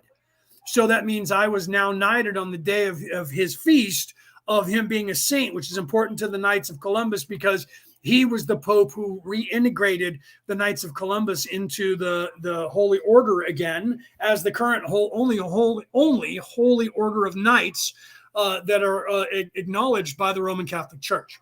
Okay. And the Knights of Columbus were made by descendants of Templar Knights, just like the Knights Templars that are around now, the Temple Knights that are around now. They haven't been accepted back into the church, and if Pope John Paul had lived, he probably would have accepted them also. So maybe one day they'll be accepted into the church, but they're not trying to vie for that. But the Knights of Columbus were 150 years still excommunicated from the church since they created themselves until Pope John Paul II brought them back into the church. So I was knighted on, literally was waiting to be knighted, and got the call that he had died from the Vatican. We had gotten the message from the Vatican, and there was 148 of us that were being knighted that day here in the United States, out here about 20 miles from where I'm actually standing or sitting currently, not a joke, up in Roseville, which is maybe the place I think was about 20 miles from where I'm at. On the day he died, we were out in the parking lot in our tuxedos and getting ready to go in and literally take a knee and be knighted. Everybody's Blackberries and pages went off because we didn't have smartphones back then. It was 2002, 4. Shit, I don't remember the exact date now. It was April 2nd, 2004. Don't quote me, but I believe that's when it was. So we got the call and then went in and got knighted, and knew that if he ever got canonized, it would only be us 140 knights on the face of the earth that were knighted on this planet on that day. So it was very important for me to know and to remember whether Pope John Paul II had been canonized. And I just found out that he was canonized about 6 months ago. I was like, wait a minute. When did this happen? And I looked it up and I was like, that didn't happen in any reality that I lived through. But I know that I came with a shift. That was a year ago, May. It was when there was a shift and I came to this reality in that shift. But I am still the same soul that was in here. It's just the consciousness that was residing on this earth in this body was in a different timeline. And the person, I don't know where that reality person is, probably in that timeline now. I don't know where that one shifted to, but I don't have any memory of a lot of things that happened here. They're different from what my memory is. And they call that the Mandela effect. And they say that all of us are just wrong. Weird that there's like a million of us that remember the same things. But they say that all of us are just delusional, and weird that none of us really grew up in the same place, ate the same food, got radiated by the same nuclear power plant or any of that shit. That we live all around the world and we're many different races, and that we all have the same shifts. And that's when people start going, it's CERN, it's the scientists. They got a little bit of shit that they're playing with, but that's not what it is, folks. That, in fact, I said it in my book, and I'm telling you now, though, if you remember any of those shifts that have happened and you see other people talking about it and go, wait a minute, I was part of that shift, even though I don't know that person, I still have that same memory like they do. That is not CERN and scientists screwing with shit. It's actually, right? Yeah. Kari, I'm still laughing at that. It's actually us fixing shit, just so you know. It's us fixing things in the timelines that they have screwed up to get people stuck. And we're upgrading the human condition, and we're fixing the earth, which has been off kilter right now. It's currently off kilter 23 point. They still say 23.5 degrees, but it's actually 23.35 degrees off a kilter, which means that they're crooked. The planet's crooked. Like, that guy's crooked. The planet is crooked. And it's uprighting itself as we're fixing it. And literally the only psychic that's actually caught that about me was, well, actually O'Rourke just did the other day, but Jamie Watson-Wolf, where she actually said, you're repairing the earth chakras and the ley lines of the earth. And I'm like, yes. No one else has known anything about that. That's what I do. A lot of what I do when I'm asleep, I leave this body while it's resting, and I go and do other things. I'm not the only one that does this.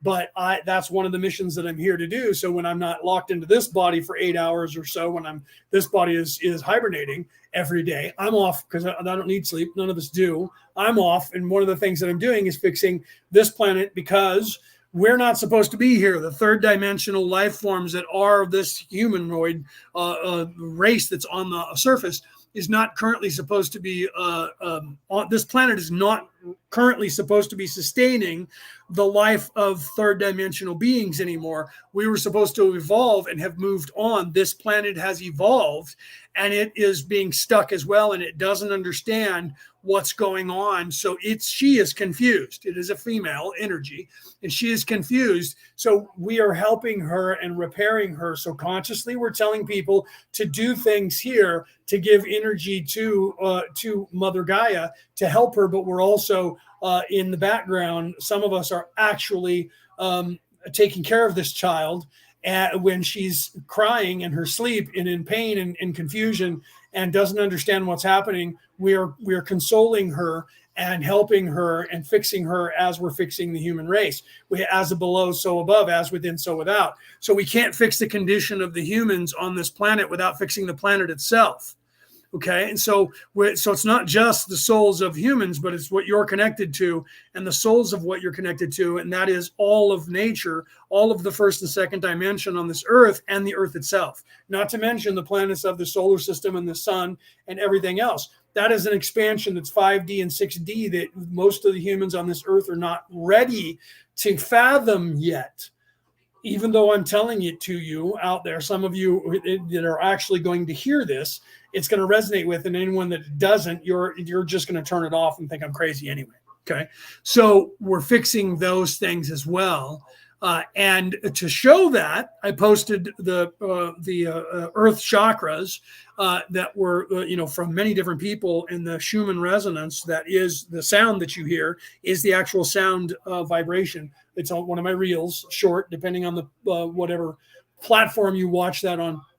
And if you look and read, that's why I made it long enough. If you read where the third eye chakra is, the third eye chakra is the only chakra that floats on this planet. The third eye chakra is currently in the same place where the sacral chakra is in England, and they used to be literally where Stonehenge is, and they're slightly to the east now. And we're fixing that and writing that. And thousands of years ago, when Stonehenge was built, that was literally 0 point for that chakra. And now it's moved. And another one, maybe I'm getting wrong with the sacral, and another one in Uluru, another one that is 200 miles away from me here at Shasta. That's the red ray base root chakra. It's the reason I'm spending time in California this entire lifetime. I've lived less than 500 miles away from, and I'm still in the zone of that sacral, the red ray root chakra, in literally helping that chakra by being near it. That's not a joke. Some of you, that's why Peter lives in Ireland. That's why so many of you living in these areas, Australia, that know me, we live in areas that are literally the chakras. A buddy of mine lives in where? He lives in South America and Brazil. Why? There's a chakra down there. So literally these, you guys are, some of you are unaware that you live in these zones that are the chakras of the earth. You live near them or in the exact areas or very close to them. Literally, Peter is only about 400 miles max I guess, from that chakra, from both those chakras. Now the third eye chakra moves. It was up in the north when all of us were up in the north 10,000 years ago, and it is now migrated to the west of Europe instead of the north of Europe. It's migrated to the west of Europe because of the confusion and the pain that our planet is in. You guys are getting some really good information now, right? Benjamin Weeks and I are in Australia. There you go. How close are you to Uluru? I'll bet you're not too far away, right? I know Australia is huge, right? But you're in Australia. You're literally within 500 miles, I'm sure, of Uluru. That is the one of the chakras. I think it's the navel chakra. Don't quote me. I'd have to look at it right now, but that's literally one of the chakras of this earth. And so the reason for that, all of you are in those places because of the energy that you're bringing to this earth in this lifetime. You're helping to fix these chakras of the earth, helping her to balance her chakras, because the human condition has harmed the earth, not because of global warming, not because of our technology, but because of our vibration still being here, and the planet doesn't understand it because the earth is not self-aware on a level that we are. Do you see? So the earth is running on instinct, but it knows that we are not supposed to be here anymore. It feels that. It's just like your body. If you're a wanderer, your body fights against you, right? See, Cherry says, oh my God, goosebumps, right? Because you know the energy of the truth when you hear it, and your body is reacting to tell you that. So literally, I'm getting goosebumps because you got goosebumps because of that. So literally, we're fixing the earth and helping her, right? So yeah, so Peter he's made a comment. He's saying, please, he says, he's telling me to read what he posted. See, he's talking about the shift. Okay, so Peter says, I don't understand myself within the shift. I said enough. He says it's not who's watching that. Okay, so he's talking about the Hive Brazil. Yes. Okay, so Peter is he's giving coordinates again. So yes, okay, so it was in Hive Brazil. Absolutely right. I said in the north, but I wasn't giving away the third eye chakra was Hive Brazil, which was where Atlantis was when they built Atlantis. But it wasn't actually Atlantis itself. I believe that it was. Some people don't think that it was because they think the coordinates were off, but I believe that it was. So Hive Brazil was where the third eye chakra was, and that was where Atlantis was, and that's why the Atlanteans had their entire civilization there. So Hive Brazil, or Hive Brazil, if you're UK, if you're from the UK, I'll say it with your accent, Hive Brazil. Especially if you're English or Irish, you don't say Hive Brazil, you say Hive Brazil, which is more accurate to what they said it was. That would be literally what the Greeks had talked about out at the past the Pillars of Hercules, and literally that would be where Atlantis was before it shifted to where it is now, which is the South Pole. That was where the third eye chakra was, but when everything got screwed up. This is why Peter brought this up and why he wanted me to talk about it. Thank you, Peter, for having me actually go back and talk about that. So he literally, the third eye chakra, the planet, because of the Atlanteans, the evil ones, they call themselves the Luciferians. During the War of the Gods, there was a war between the good and the evil people that were here at the time, and the good people left and tried to destroy the evil people, and that was what caused our problems with the deluge and everything. Literally what happened was they were screwing with 3, 6, and 9, and they literally stopped the Earth's core from turning. And when that changed, there was a shift, and all of the landmass continued to float because of inertia, because we're actually just floating on top of the mantle. The mantle kept moving and sloshed, and everything broke up, and literally Hive Brazil went south and ended up where the Earth flipped over on its axis, flipped back over on its axis, and has been wobbling ever since, and has been off kilter 33.5 degrees. And it is slowly uprighting. That was, they literally had to pull the planet or the satellite, which was a power station in a Death Star that was around a moon that was orbiting Moldeck, which is now our moon, had to be towed into place and put exactly where it is. And it's the only moon, what is called a moon, anywhere in the universe that we can see from our vantage point that is as close to a planet without crashing into a planet. And it's so even our scientists today say that can't be right. That's got to be wrong. So they had to pull, because Moldeck blew up at the same time during that war. And the people on Mars had also blew themselves up. They all had to do with that. So then the Luciferians got stuck down here and had to scuttle their ships. They came here. Everybody, all the refugees came to this planet. And literally, they screwed this planet up as soon as they got here, and it flipped over on its axis and did all the damage that we have now. And that was what caused the third eye to wander. And trying to find the confusion of the poor Earth, doesn't know what happened and is still trying to figure itself out, and it's confused. And we've been fixing this ever since. I'm giving you guys way more information than anyone has ever talked about on this Earth.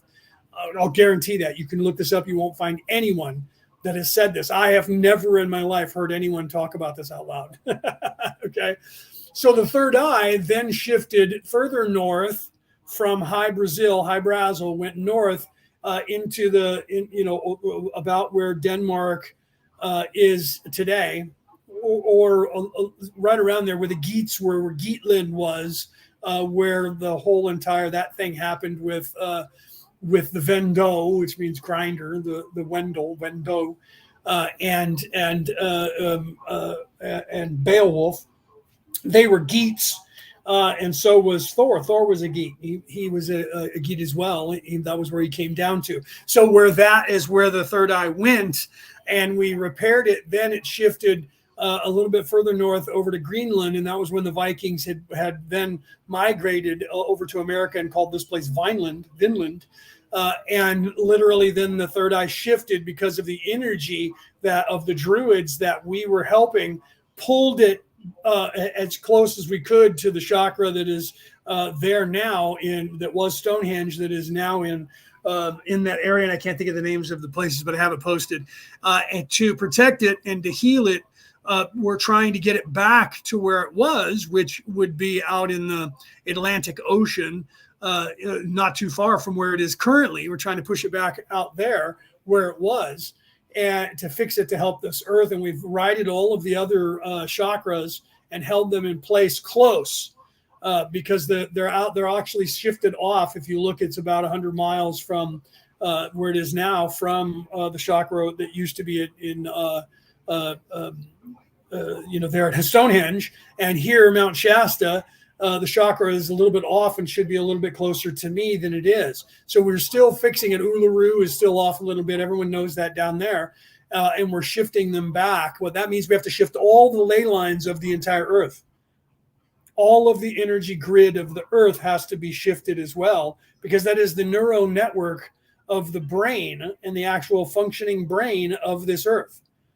Just like your neural network or your pneumogastric nerve system in your body is your tree of life. And imagine that your third eye shifted from the hippocampus or the thalamus to the frontal cortex, to the cerebral cortex on the front of your brain, which is where everyone thinks our third eye is. But it's actually not. It's right in the center of your head, just slightly above the lizard brain. It's part of that lizard brain, actually, but it's not. But the lizard brain is actually in your stomach. It's your gut feeling. That's actually where the lizard brain actually is. Everyone says the lizard brain is the small brain that's in your head. That's the thalamus and the hippocampus. That's not the lizard brain, but it does run the pneumogastric nerve system, which runs your entire nervous system. Right. So that's why they call it the lizard brain, but it's not. The lizard brain, which is tapped into nature, is your gut feeling. That's actually in your gut. And that's why a lot of people think that that's where the soul resides, but it doesn't. The soul resides in the heart. And that's also a different part of the tree of knowledge as well, the tree of life. I know that's all foreign to a lot of you, but that's coming out in my book. My book is going to talk about a lot of that. It does. I just haven't gotten it published yet. As I need about 6,000 or 7,000, probably 8,000 to 10,000 these days to publish it. And even then, that's going to be an issue and take a while. So that's one of the reasons why I'm going back to work. Okay. So Peter wanted me to go down that road because that has to do with what Raw is talking about, because of the quarantine and the human condition and what we're doing that Raw couldn't tell you about 40 years ago, because the human species back then wouldn't be. If I talk like this, which I used to do when I was like 13, 14 years old, I talked about energy and how all of our energy affects one another. And everybody was saying there was something wrong with me for talking like this. And they were just, people were looking at me like I was an alien, and I had no idea. So I had to be quiet about a lot of what I know that I can tell you now. I couldn't talk like this 40 years ago, but I knew this. And I did say it to some people. Anybody who knows me, my family members will tell you all this. All the stuff I talk about on here. One of my sisters, she'll come in and listen in, and then she'll leave, and then she says, every time I show up, it's stuff you've already told me before. And I'm like, yeah, I know, you get stuff for free that I charge people $100 an hour for. And so, and I'm like, but then again, I talked about this last time, when The Secret, when those movies and that entire ideology and books and videotapes came out 25 years ago, almost 30 years ago now. And that was the big thing here in the United States and around the world. I'm literally watching one of the shows that they were on live on a television show, a talk show, with my brother, my younger brother. And he's sitting there looking at the show, and he looks at me and says, dude, our father was telling us this stuff when we were kids, and so that was like 20 years prior to that. And I was like, yeah, I know, because that is part of the Druid way. And it's part of what I teach. I always have, because I was taught that way. So I didn't realize that was not, as I was growing up, I thought a lot more people actually understood what I knew. And then as the more I was exposed to the world, the more I realized that 99% of this population has no idea. None. Literally, 99% of the population has no idea. Well, I can't say that, because 1% knows. The evil people, they know. 90, so it would be 99%, it would be about 97%. And it's getting less. More and more people are becoming awake, so the percentage is going up. Okay. But when I was a teenager and into my 20s, no one was ready for it. So when Raw came through, which would have been around that time, because in 87, I would have been 20. So this is in 1981, right? So do the math. I was a teenager. There was no way that Raw could say what I'm saying now, because it was crazy enough. The Law of One sat and hardly sold any books to the world until 2012. Okay. So it took 40 years from the time they wrote these books for them to even start becoming popular. Do you see why? Because no one on this earth was ready for this knowledge. They still aren't. Most of the population of this earth is not ready for what I'm saying to you. All right, let's continue. Right? Well, no, that's Jerry says, I'm not new to this. I have felt it. I just didn't understand why I felt it and why. No, when you wouldn't, I didn't either. You don't until you do. And it's part of our expansion and of our consciousness as we ascend. Right? Right, Mel, welcome, by the way. Mel says, being called an alien is a compliment, right? I know. They don't realize that. They think it's one of those things where it's derogatory. You're crazy. You think you're an alien? And then just like 64% of the human condition that is here on this earth currently in a human body is not from here.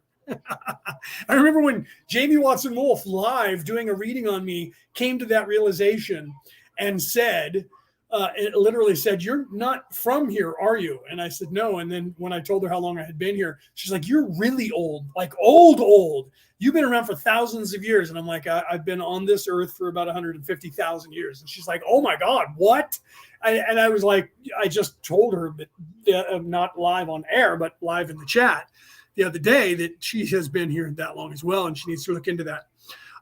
Because she came here with us, and her and I were both blue avians on the same planet that was destroyed. She has memory of that, and that her mother was part of the evil people who gave up the information that actually got the planet destroyed, which was played out in the television series of Battlestar Galactica. Only they used bipedal humans that look just like us, but that's the whole storyline is basically the infiltration of of the evil people and them destroying and then fighting against the other people, only to find out that they are the same and that those people were invented those people, and the cyclical nature, what has to do with all of everything. That's why I use those quotes and say all of this has happened before and all of this will happen again.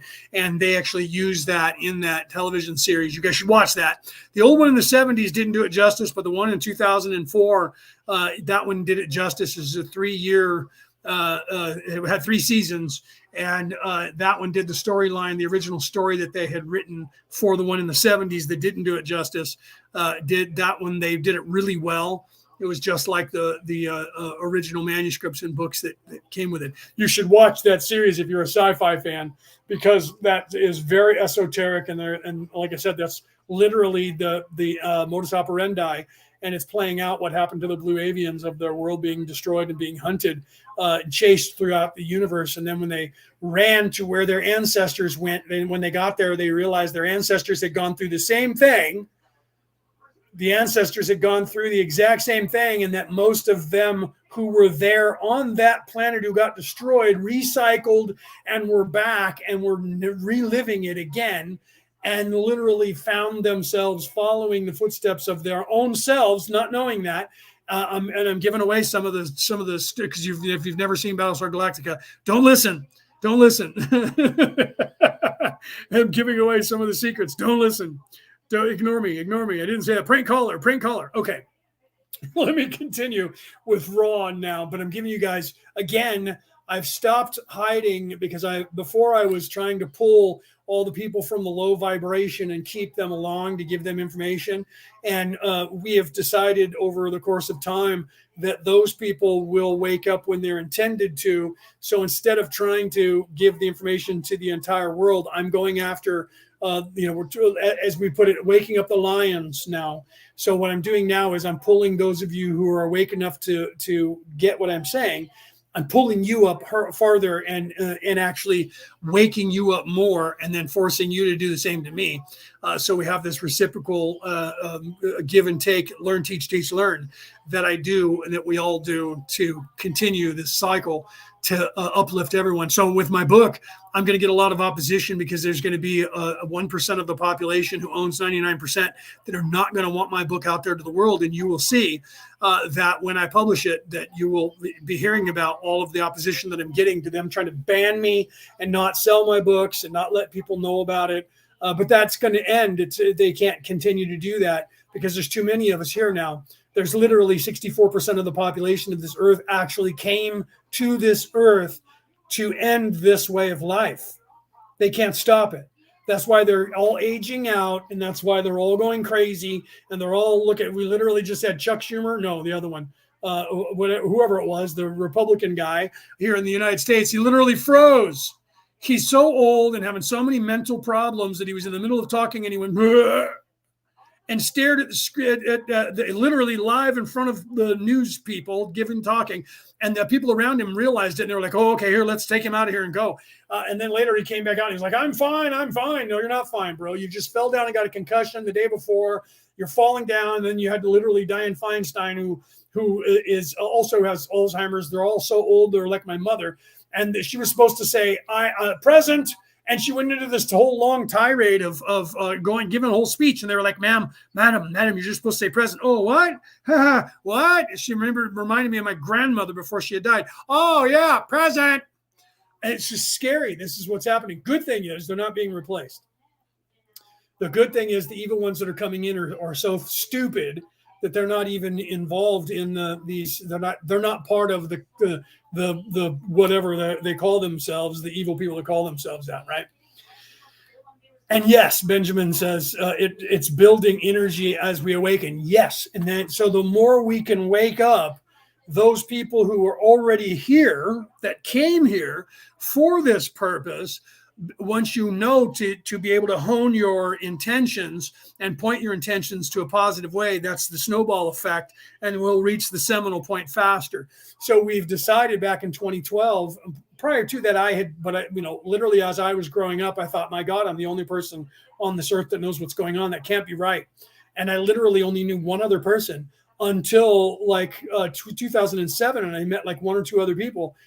even though I was working with the governments and the resistance behind the scenes, I didn't know that many people that were awake until 2012. And then I started meeting people who were actually awake, Melchizedeks, like myself, that were awake. And I was like, oh my God, you do exist. It's not just me. I knew you were out there. Because they stifled the neural net, it was harder for us to communicate because they gave immunities to all the kids that were coming through that were awake psychically to be able to communicate with each other. So it was only us that knew how to do it that could still do it. And we were having a hard time tuning in. Just like, look how hard it was for them to channel Raw in 1981. You could channel Raw now. I could probably do it, but I don't like channeling because that takes a lot of your energy. So I could probably do it, but you couldn't in 1981, even though I literally saw somebody that was in 94 who channeled Mother Mary, Holy Mary. Literally talked to her. She recognized me. It was weird. I recognized her eyes once she was Mary, and she actually came and talked to me. She didn't speak to anybody else. She was answering questions, but she saw me across the room and got up and walked over, and her handlers were like, what's she doing? What the hell's going on? She walked right over and touched me, shook my hand, and had a conversation. I talked about that on air. And my wife at the time was like, do you know this woman? I'm like, I've never seen her before in my life, but the one who's in there right now, I know. And that is Jesus's mother. And I'm not trying to say that I'm Jesus reincarnated, because I wasn't, but her and I have worked together. The soul that is, or that was Holy Mary, and my soul know each other on an astral plane, and she recognized me in my eyes, and I recognized her, and we had a conversation. But we hadn't seen each other for a while. But I never got the idea in my head to say, well, that's because I was Jesus, and that's why she knows me. I would never even say that. Jesus was a completely different soul, had nothing to do with me. I am not here to be the savior. I am a guide. I am that far down the chain. I am not a god. I am not above that station, and I don't have an ego that would have me thinking I am. However, to get back to what Benjamin was saying, absolutely, as we wake up and we wake up others and activate them, that adds to the collective. And that also adds to the human race and raises the vibration. So the more people we can wake up to become aware, who are ready to, the better off we're going to be. We can't wake up those people who aren't ready. So I don't even try anymore. I used to, when you first waking up, you want to tell her you're asleep and you need to wake up, and you got everybody just listen, and you have to leave those people alone. That's a waste of your energy. You have to go beyond that and assist those people who are ready to wake up, and then find the ones who came here because they have a purpose. And that's what I do. I'm a beacon for you guys. I'm not the only one. There's millions of us. And when you guys wake up, you become a beacon as well. So, but I've been a beacon, called a receptacle, literally when I was a child.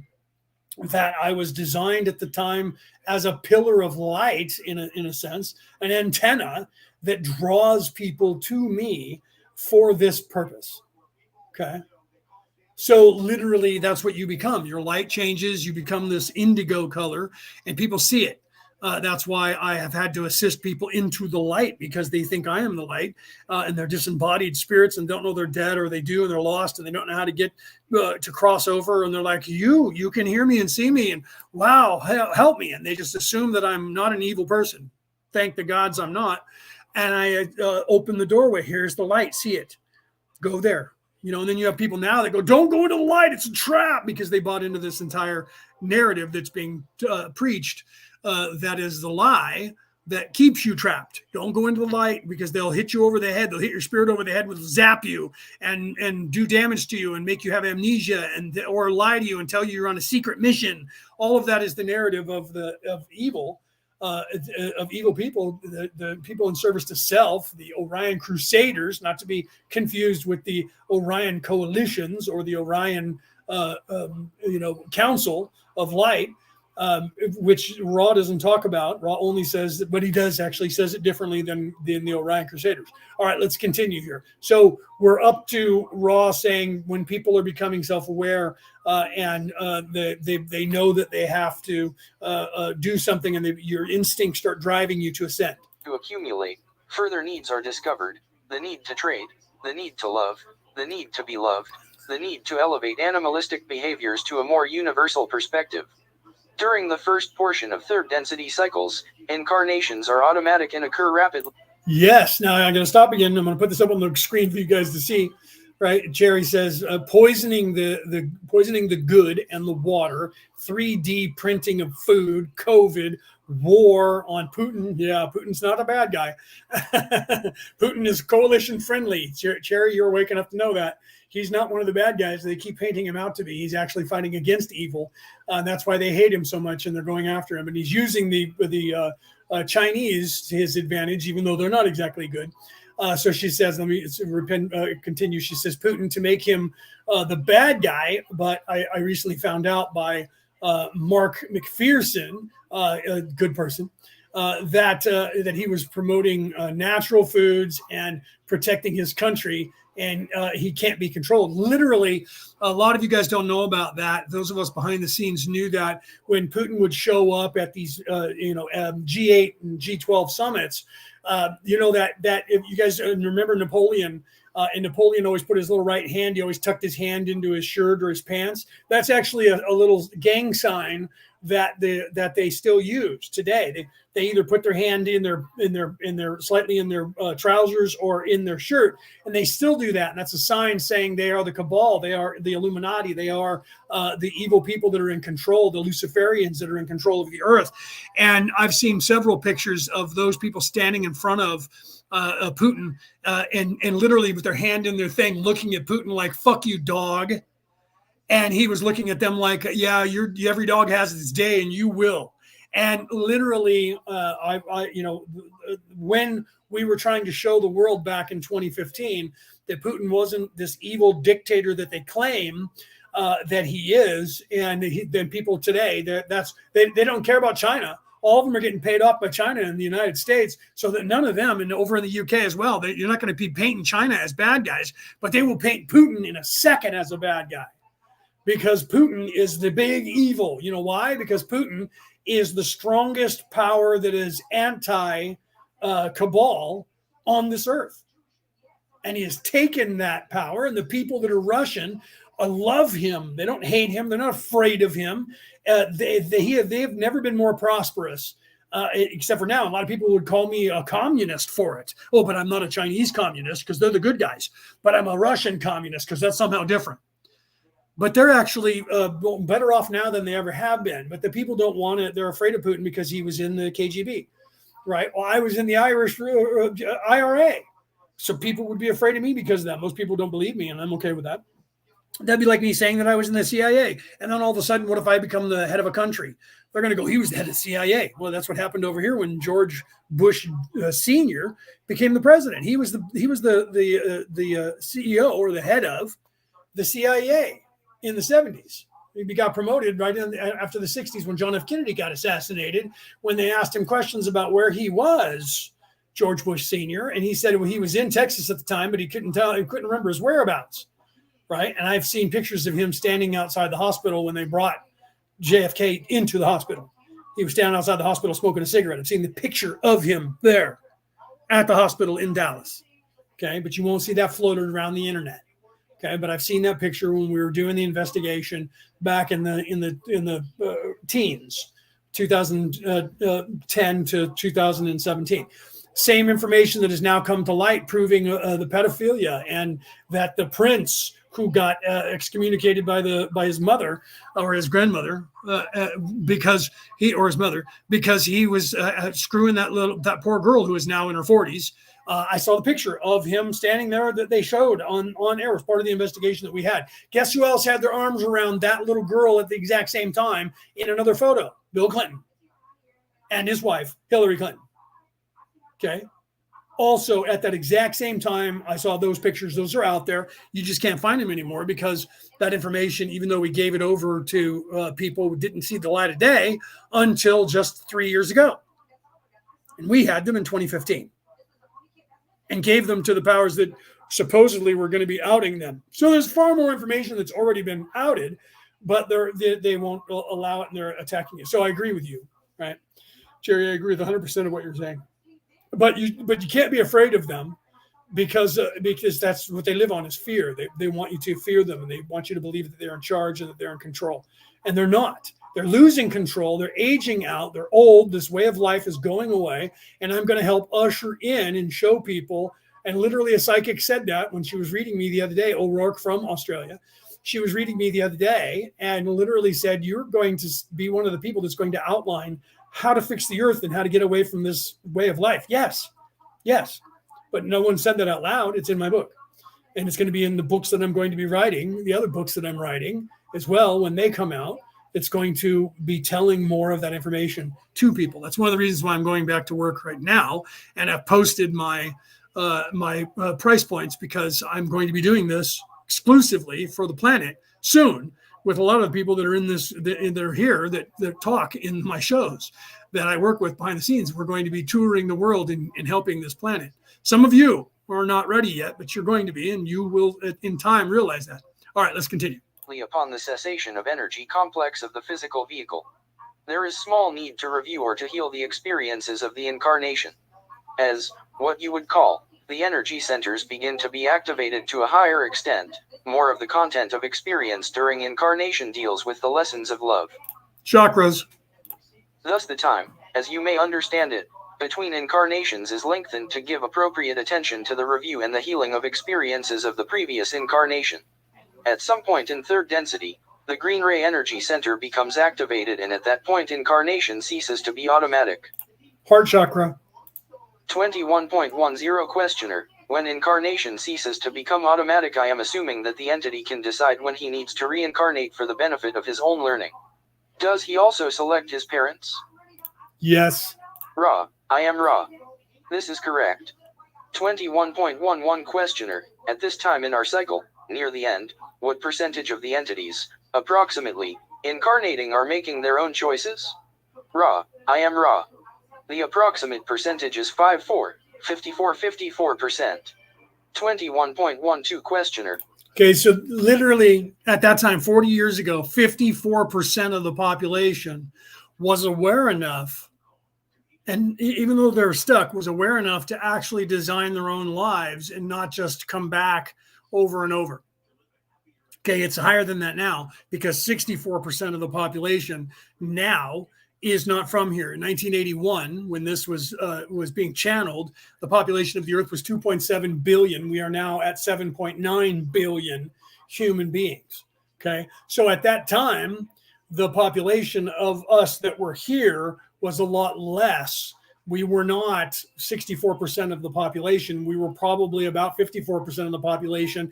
And of that 54% of the population, there was probably only 10% of us that were awake enough to know what was going on 40 years ago. The amount of population on this earth that has been waking up has been exponentially, and look up that word, exponentially, exponential since then. The shifts have been 1938, right? 1900, 1938, 1948, 1967, 68, and then into 2000, 1999, 2000, 2012, 2000, then again in 2015, then again in 2020, and then again in 2022. In 2022.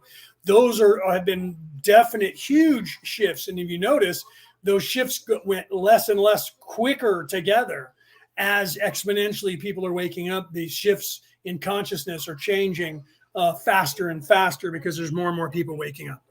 So if you look back in your history, if you're old enough to remember any of those, you'll know those dates. And if you don't, look them up. Look what happened on this planet in 1938, good and evil. Look what happened in 1948, good and evil. Come forward to the 60s, 62 through 67. And then look in the 70s, there was this weird time period in the 70s. But because of the 60s and everything that happened in and during the 60s, that was the age of Aquarius started to have effect. The age of Aquarius didn't actually start until 2012. When the age of Aquarius actually started, but we were shifting into that energy already. That was Baktun 12 ending and Baktun 13 beginning. And then Baktun 12 or Baktun 13, I should say, or the age of Aquarius is the feminine energy of the Kundalini. It's not the masculine warlike energy. The war energy is fading and going away. That was the devil will rule the earth for a time. That means a beginning, a middle, and an end. The end times. The Kali Yuga, the Ragnarok, all the time of tribulations, the time of troubles, the revelation, all of that is now. Why? Because the human condition was in the warlike energy, and that was Baktun 12. Baktun 13, the small round, the 3,687 year cycle ended in 2012, and this new cycle has begun. And that is the shift in the human condition that is now shifting into the other part of the Kundalini energy, the Kunda buffer in part of the energy, which is the feminine, nurturing, loving, caring energy that has been starting to take effect on this earth in the last 150 years. And now it's taking effect exponentially because we're out of that. And as that wanes, the warlike ideology of the people will wane with it. And the more nurturing, loving, caring energy is now where we're crossing into. And the earth itself, and our entire solar system is moving through the universe in an area that is also an activation area that is activating this energy. A lot of you don't know about that. And we're moving into that. And as we move into that, the activations are happening even faster. Okay. And that is a lot of what the changes, some of the changes are assisting us. And we knew about this and planned it this way to fix this. It's the way the reciprocal nation or the cyclical nature of nature works. And we that are aware of that are aware of that. And that's what we're working on. Okay. People are being forced to wake up. This is Cherry is talking. People are being forced to wake up earlier than their time due to every song action of our lives and the children's lives and being put into jeopardy. No, well, see, yes and no. We're already late. This cycle was supposed to end 75,000 years ago. It wasn't supposed to continue. So even if a cycle went late, it should have been done by what we have in our timeline as about the 1200s. So truthfully, we're 800 years late or 1800 years late from the natural cycle of the earth, from all the people that are here to move on. So, but there is people that are here. There are people that are here on this earth that are not going to wake up fully and can't because they're just not there yet. It takes 10 lifetimes, 7 to 10 lifetimes from the second that you are in fact self-aware to ascend to the fourth and fifth density and move up. In density, not dimension, but you move up in dimension as well. And the fourth dimension is here already. There's people already living here on this earth, and they call it Earth, but they don't look like us humans. There's subtle differences, but they still call it Terra. And they're here. So a lot of people are going to shift right into that. And then when you're born into that body, you're going to be veiled, but not as much as you are here. So you'll remember what you went through here. Okay, because the veiling, the permanent veiling is only in this place. When you go up from here all the way the rest of the way, you know all of the stuff that you are just starting to get now. So some of it, some people are feeling and experiencing, and this is what you're feeling, Cherry. Some of the people are having the anxiety because they're not ready yet, and that's what a lot of the people are kind of freaking out. You have a lot of people flipping out, and because they're just not ready. Those are the people we're trying to help as well to calm them down, because they're the ones who get scared. The sky is falling. Wait a minute, so we're all going to have to die, and that's the way it happens. I don't want to die, and so they freak out because they're just not anywhere ready to actually understand the concept of infinity or infinite life or anything beyond that, because they just can't yet. They're literally have just transitioned. We have cats and dogs and plants here that transition every day and become self-aware. When they die, they become a human for the first time. That's starting day one. Year one, you have 7 to 10 lifetimes before you're going to be able to do anything unless you're really fast. And even with us speeding up the process, it creates a stress that'll slow you down anyway. So no matter what, it has to work within 7 to 10 lifetimes. So some of the people that are on this planet just will not be ready because they can't. They'll move when they die, as everyone else shifts. When they die on this earth, they'll just wake up in another body on another planet, and they'll never even remember being here until they die and have that memory. But they won't have it when they're in that life because they'll be veiled again. So you have to look at them and not be afraid and not worry about them, because they're going to be just fine. They're just going to have some stress while they're here, just like our Earth is having stress, and she's not going to remember it. but she knows that's going on now. Some humans that you're walking around are freaking out and they don't get what's going on. Some of them are killing themselves and checking out now. Instinctively, they know that if they leave now, they can wake up in another place, and we're assisting them to move on. So when they do that, instead of making them recycle here, we take them over to another planet and help them. There's a portion of the souls that are here to help that do that, that are part of the councils. Okay. So you have to not worry about them and focus on waking yourself up and assisting with. That's a lot of what I'm teaching, and those of us who are awake, like Melchizedek awake, you should look up that title. Those of us who remember everything, we're trying to help and assist you guys as well to wake up enough, because then once you gain the knowledge, then you'll go, oh yeah, no, it's actually okay, I get it. And then you'll just kind of giggle about it. You're already kind of getting there because you already said that you kind of laugh about some of it. When you see it from top down, from a 5D perspective, it changes your entire, and all anxiety goes away. The only anxiety you have is what your ego creeps into. You are still in a human body, so you're still subject to the things and the rigmaroles that go on here. And since the television, internet, radio, everything is designed as an ego, and your pain body as an ego is designed to keep you and believe this is real, you have doubts just like we all do. When I first wake up in the morning, I'm just coming back into my body. I wake up, and that's when we're the most vulnerable. You're like, oh, Jesus Christ, I got to wake up and I got to do this. I can't do this. And oh my God. And then all of a sudden you wake up. It takes a few minutes. You wake up and you go, oh man, I can't believe I was even thinking that just then. But that's the disorientation that you have to get veiled again. You're out and your spirit is out all night and you're awake and you know what's going on. And then you get veiled to get back into your body and you have to unveil again. So when you first wake up, you're like, where am I? Is this a dream? No, this is okay. This is the real. Oh yeah. I'm in my bed.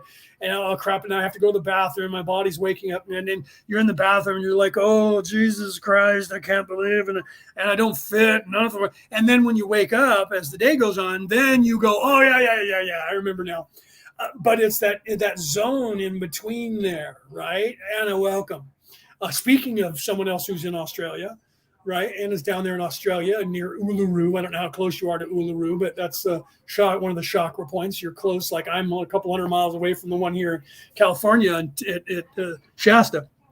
You're down there in Australia. If you're on the continent, you're where that energy is. That's why the Aborigines are there, by the way. And that's why they've been the curators of Uluru for thousands of years. They know about it. Ask them. Ask your elders. They'll tell you. Ask Stephen and Evan Strong. I know them personally. We are friends. Ask Stephen and Evan Strong. They'll tell you the story. Tell them that Leo said hi. Tell them Leonard said hello. That I was talking about them on my show. And Evan will probably message me. I just talked to him yesterday. He'll probably message me. Hey, you mentioned me. Did you tell people? Because they got a show coming up. Another show coming up. Another webinar. So you guys might want to look into that. Okay. And then we just went through the solstice and they were at Uluru. Usually I partake in that and I watch them live, but I didn't this time. I was too busy. And I apologize to them for that. Okay.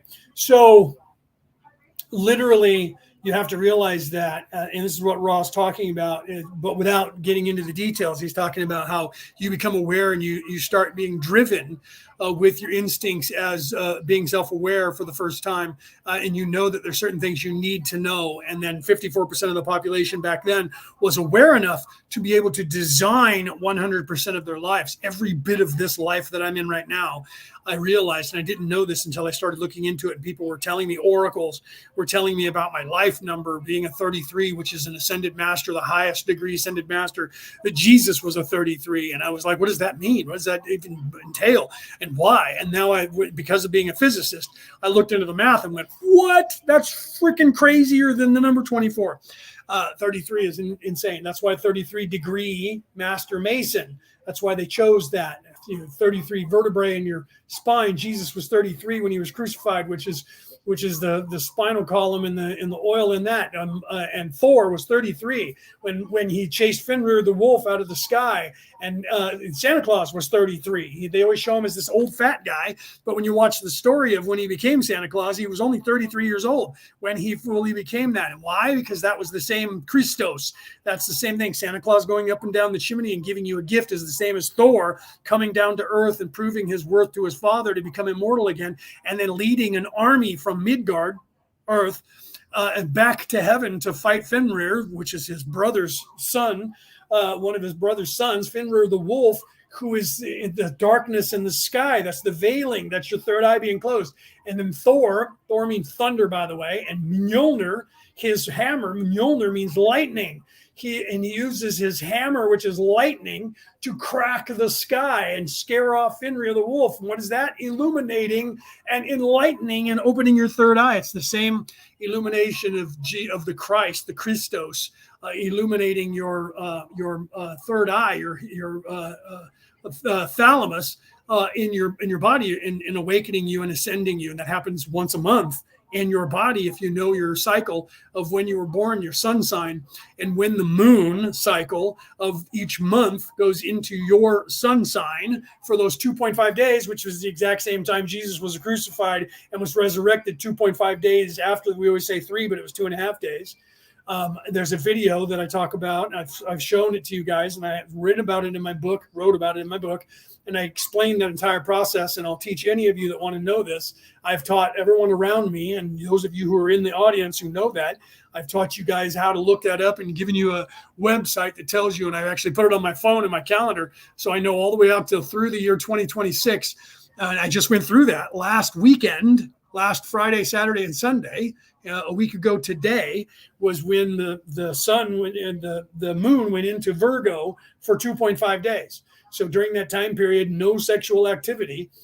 That's eating of the fruit of the tree of life by having sexual activity or drinking alcohol and getting drunk and debauchery and partying on those 3 days. You abstain and be the virgin, and the virgin will be illuminated.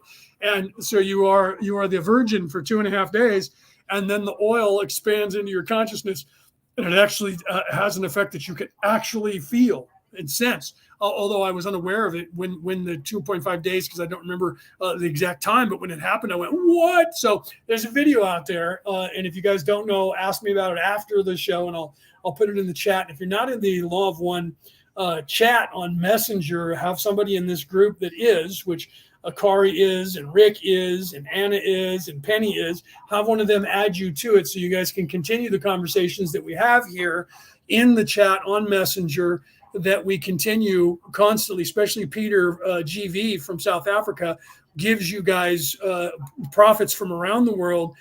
Ches, welcome. Gives you guys quotes for ascension daily. Whenever, and he was in jail for a month, and we missed him, and we missed his words and his knowledge for that month. And he was only on, which you guys can also join, Returning to the Old Ways. That it is also a chat that we have here on Messenger on Facebook. We also have Returning to the Old Ways chat on Instagram, and he was still on Instagram, so he was able to post that. And I kept forwarding stuff to everybody in the Returning to the Old Ways. We have a group and a chat, Returning to the Old Ways, because that is what our intention is to return the human population back to the way things were. Not technologically, we don't care about that, but if we need to, we'll do that. But spiritually, returning to the way things were on this planet prior to 10,000 years ago, and everything worked, and the people on this planet lived for 1,000 years instead of only 30. Or it literally, when they signed the Declaration of Independence in the United States of America in 1776, the average age of the colonists at the time was actually 19 years old. The life expectancy of the average human back then was 32 years of age. People don't know that. People think that everybody lived as long as we did. There was only the rich aristocrats who ate good that ended up being landowners and politicians. They lived into their 40s and 50s, right? But now we're living to be 80 to 100 years of age. Why? Well, everyone says, well, we just eat better. Well, that's part of it. But it has a lot more to do with spirituality and taking care of your body than it does just nutrition. But nutrition is a factor of that. And I talk about that in my book, and I'm not the only one who talks about that. All the people that I work with, Jacqueline Taylor, you guys are going to learn her name because she's writing a book that is going to make my book look like stuff for children, because comparatively, my book is for children and her book is for the adults. So she is going to, and we didn't know that we were doing this until we compared notes, and I told her what I was writing about, and she told me what she was writing about, and I was like, wow. So I'm writing about grades 1 through 12, and you're writing about grades 12 through infinity. So you're going to hear you're going to hear her name soon when she publishes her book. She already has her own podcast, and I was on there, and we talk to one another. And you're going to hear about her because she's going to be her and I are going to continue to work together and travel around the world, and we're going to be teaching. And so if you guys think I talk at a high level and you have a hard time to get what I'm saying, then you talk to Jacqueline Taylor. And if you guys think I don't talk at a high enough level because you are, then talk to me off camera, and we'll go from there. But I still would suggest that I get you in touch with Jacqueline as well, because Jacqueline will pull you in a direction that is insane. She did that to me.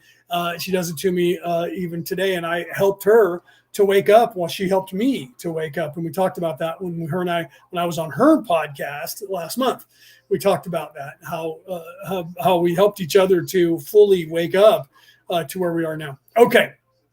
So let's continue going, because I'm going to be off here in about 20 to 30 minutes. So let's get in as much raw as we can here. But I'm giving you information, guys, once again, that most people on the surface, they come here just to hear about the law of one. And I am teaching that, but I'm also teaching what Ra could not tell you 40 years ago. And that's why I'm doing what I'm doing, because I'm explaining that and then telling you what Ra wasn't able to tell you then. And sometimes Ra says that. Let's continue.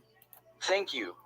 During this first 25,000-year cycle, was there any industrial development at all? Was there any machinery available during this period to the people?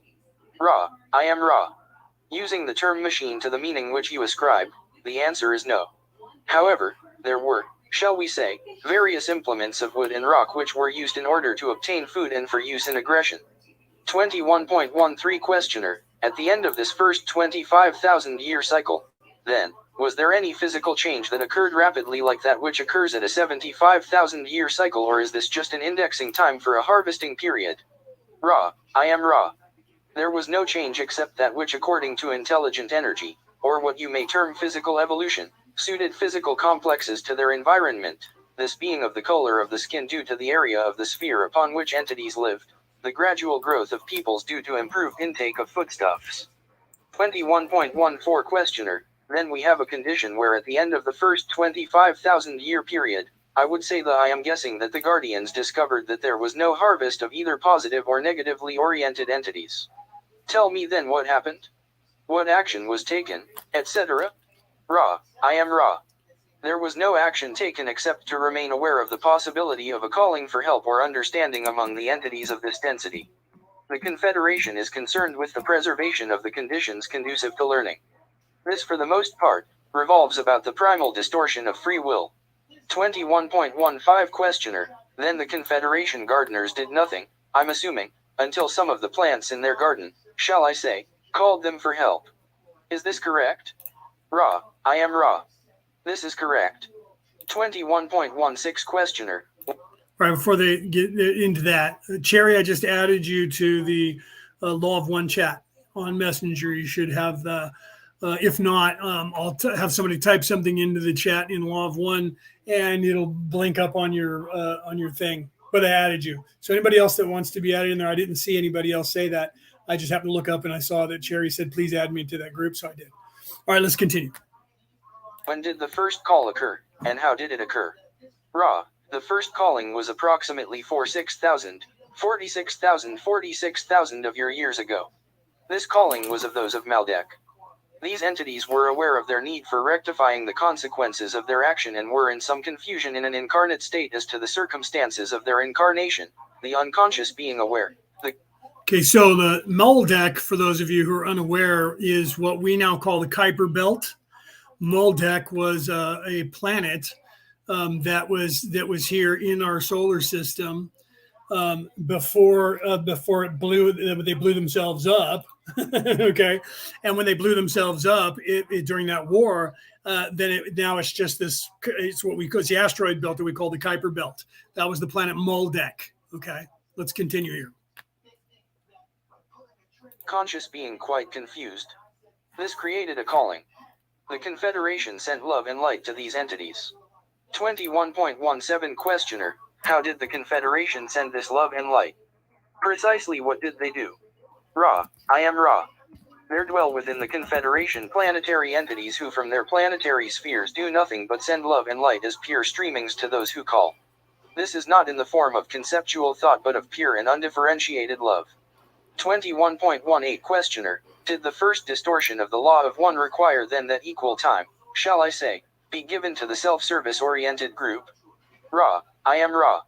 In this case this was not necessary for some of your time due to the orientation of the entities. 21.19 Questioner, what was their orientation? Ra, the orientation of these entities was such that the aid of the Confederation was not perceived. 21.20 Questioner, since it was not perceived it was not necessary to balance this. Is that correct? Ra, I am Ra. This is correct. What is necessary to balance is opportunity. When there is ignorance, there is no opportunity. When there exists a potential, then each opportunity shall be balanced. This balancing caused by not only the positive and negative orientations of those offering aid but also the orientation of those requesting aid. 21.21 Questioner, I see. I want to clear up a point here, then. When was the first contact by the Orion group? In years? Ra, I am Ra. As we have said, the Orion group attempted contact approximately 60,000 of your years in the past, as you measure time. 21.22 Questioner, I'm sorry, I meant the first attempt in the second major cycle. I'm now working in the second 25,000 years. How many years ago was the Orion group's attempt in that cycle? Ra, I am Ra. The Orion group next attempted in more fertile territory approximately 36,003,600 of your years in the past, as you measure time. 21.23 Questioner, in other words, there was no attempt 46,000 years ago by the Orion group to contact. Is that correct? Ra, I am Ra. This is correct.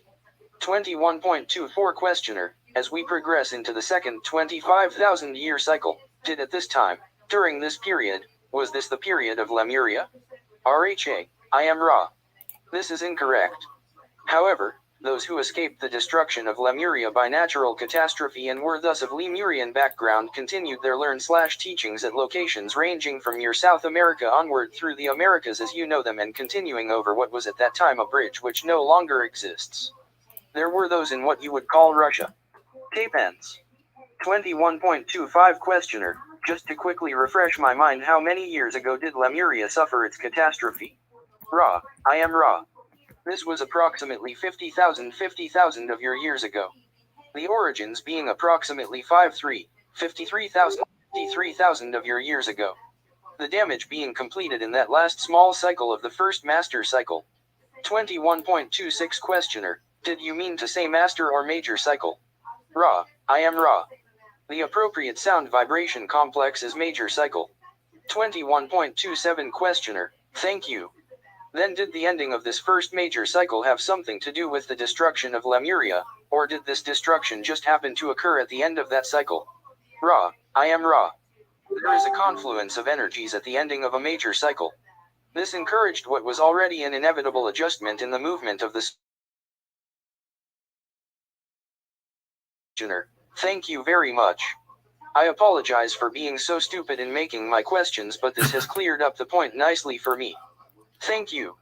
Then in the second 25,000 year major cycle, was there any great civilization that developed?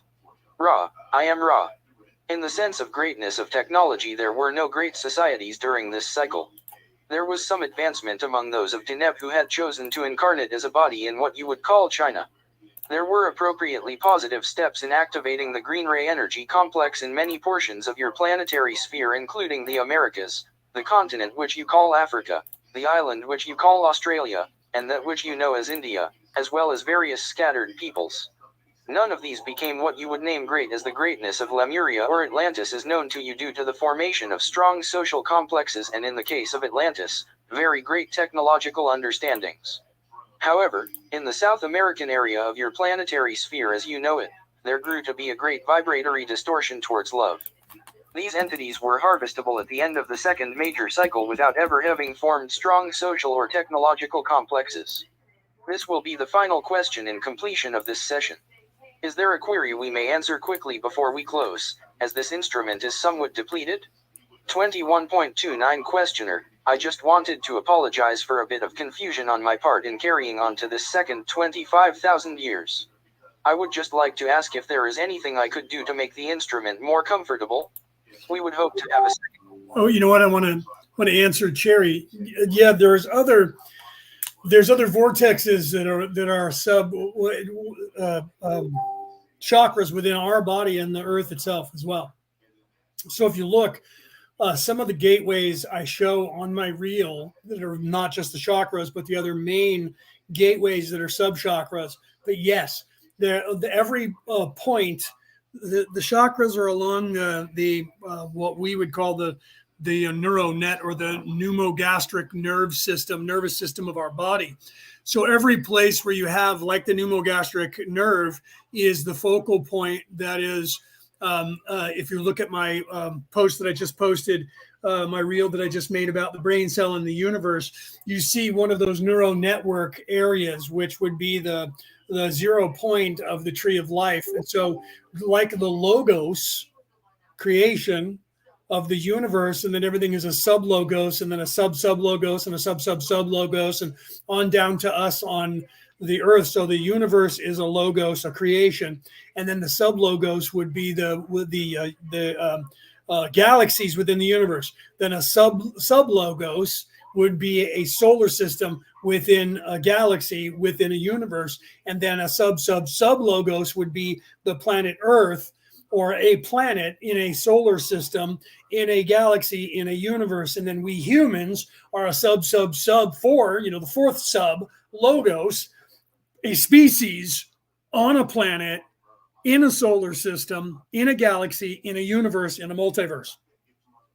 The same thing is the neural network of your brain, and each individual cell so on a smaller scale. This is the quantum weirdness on a smaller, even for scientists. The quantum weirdness is when you get to the subatomic particles, it's harder for them to tell, and it wasn't until fractals and the computers were able to actually give that information in a visual for them to see the cyclical nature as it spirals inward, that nothing changes, and it's the same, and it just gets smaller and smaller and smaller and smaller and smaller. And so when you keep zooming in and zooming in and zooming in and zooming in, you can't tell the difference between anything at that level. And that is the way it is with a subatomic particle. If you go and look at it with a microscope or an electron microscope, and you go further and further and further and further in, there becomes a point when it's subatomic where you can't tell the difference between a cell that is a cell from a piece of steel in a piece of steel and the cell that is in my finger.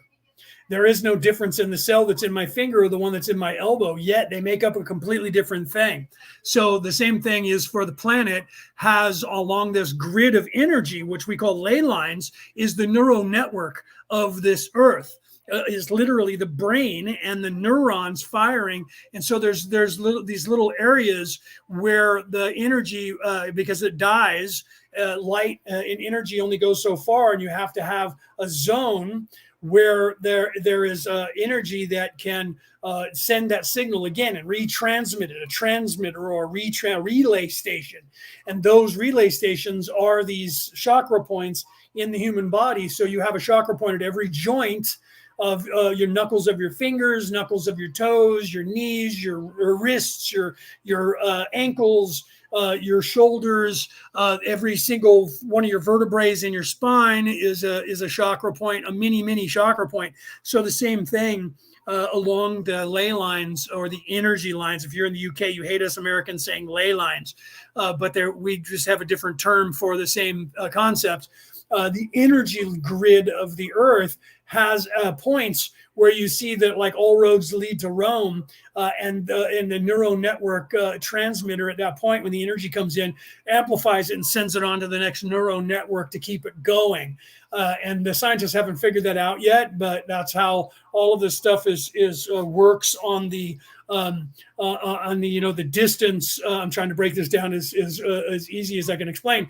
When they say that everything that distance particles from here, you can accelerate a particle that is right in front of you, and that will actually accelerate a particle that's on the other side of the planet.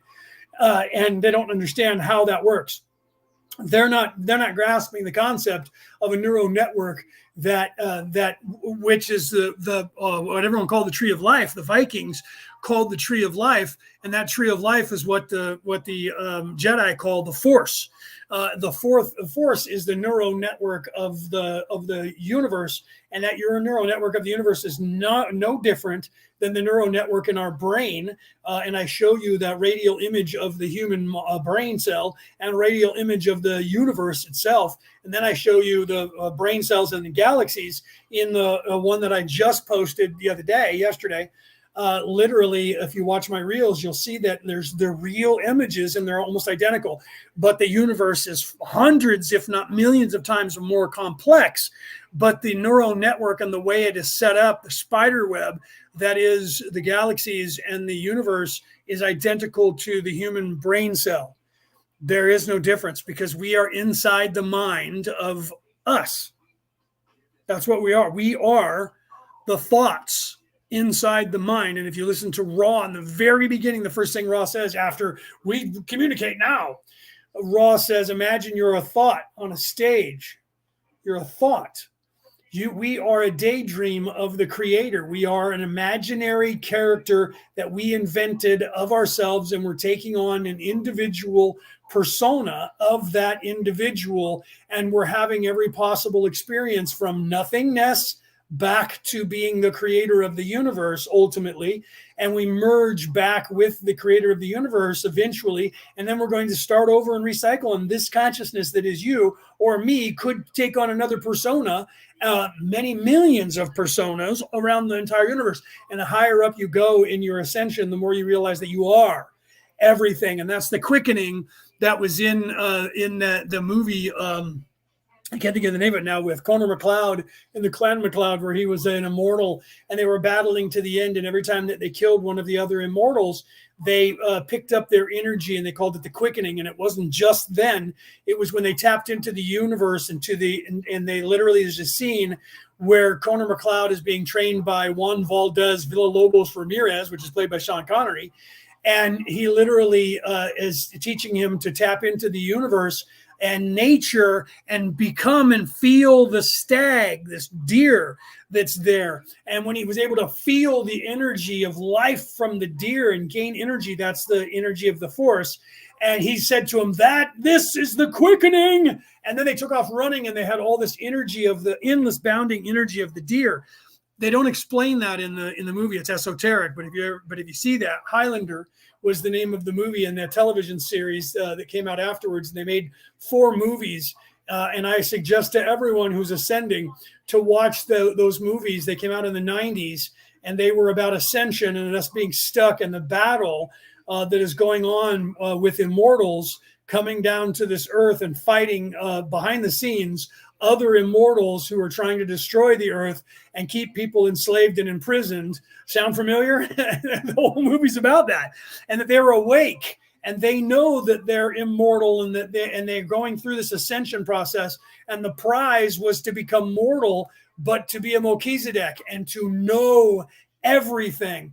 And Connor McLeod is trying to get that. And he just woke up as a kid when he was in the Highlands of Scotland and was run through with a sword and should have died and didn't. And everyone was afraid of him. You should see the movie, watch the series and the television series that came after that. Television series are a little more mundane, but it was still the in between the time period of when the first movie started and what happened between when the first movie was happening back in the 1200s, and then when it came to the present day, the series takes place. Everything is in the present day. That's when the series takes place. So the series picks up when the first movie ends, but then there was 3 other movies that came out after that that you should watch. So the TV series is cool, but it doesn't get into the esotericness as much. It's still there, but it's not as prevalent in the TV series. That was a quest for more money. So you should watch those, at least the first movie, and see that from ascension point of view, and see the prize and everything that happens there and the quickening. A lot of people don't mention that. That's the when you have a download.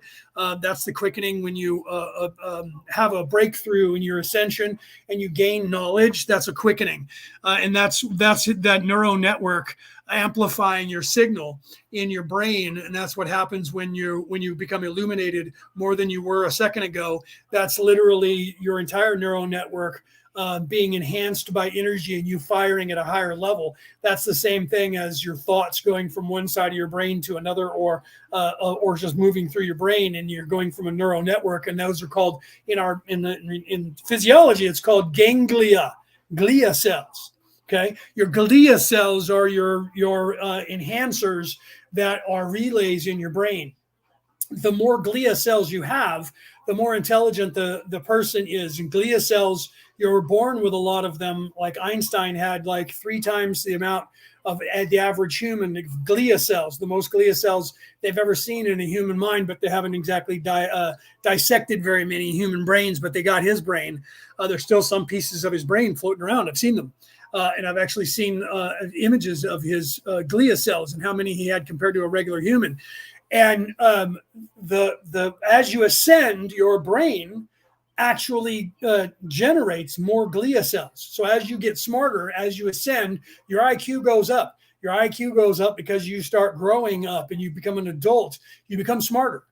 When you become smarter, your brain actually develops new brain cells and new glia cells. So you unlock knowledge. And when you unlock knowledge, you actually become smarter. And when you become smarter, your brain actually expands physiologically, physically, as well as your mental accoutrements. The glia cells multiply in your brain. Science is kind of not 100% onto that track yet. Bo, welcome, brother. I haven't seen you for a minute. You were here a couple weeks ago, right? How's things going for you? I hope it's going better than it was last time we talked.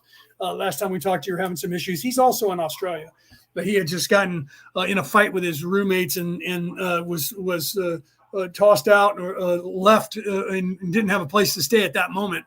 But he had been there before. I've been homeless twice in my life. You just got to be a survivor and continue. And Bo, I'm glad to see you because that means you're still with us. That means you're still fighting, you're still alive, and you're still surviving. So good on to you, brother. Okay, so I'm going to end the show. Let me finish. We got 34 seconds. I'm going to finish this session, and we'll start the next session next week. All right, so let's finish this session before I go. In session later today. Ra, I am Ra. You may observe a slight misalignment between book, candle, and perpendicularity of sensor. This is not significant, but as we have said, the cumulative effects upon this instrument are not well. You are conscientious.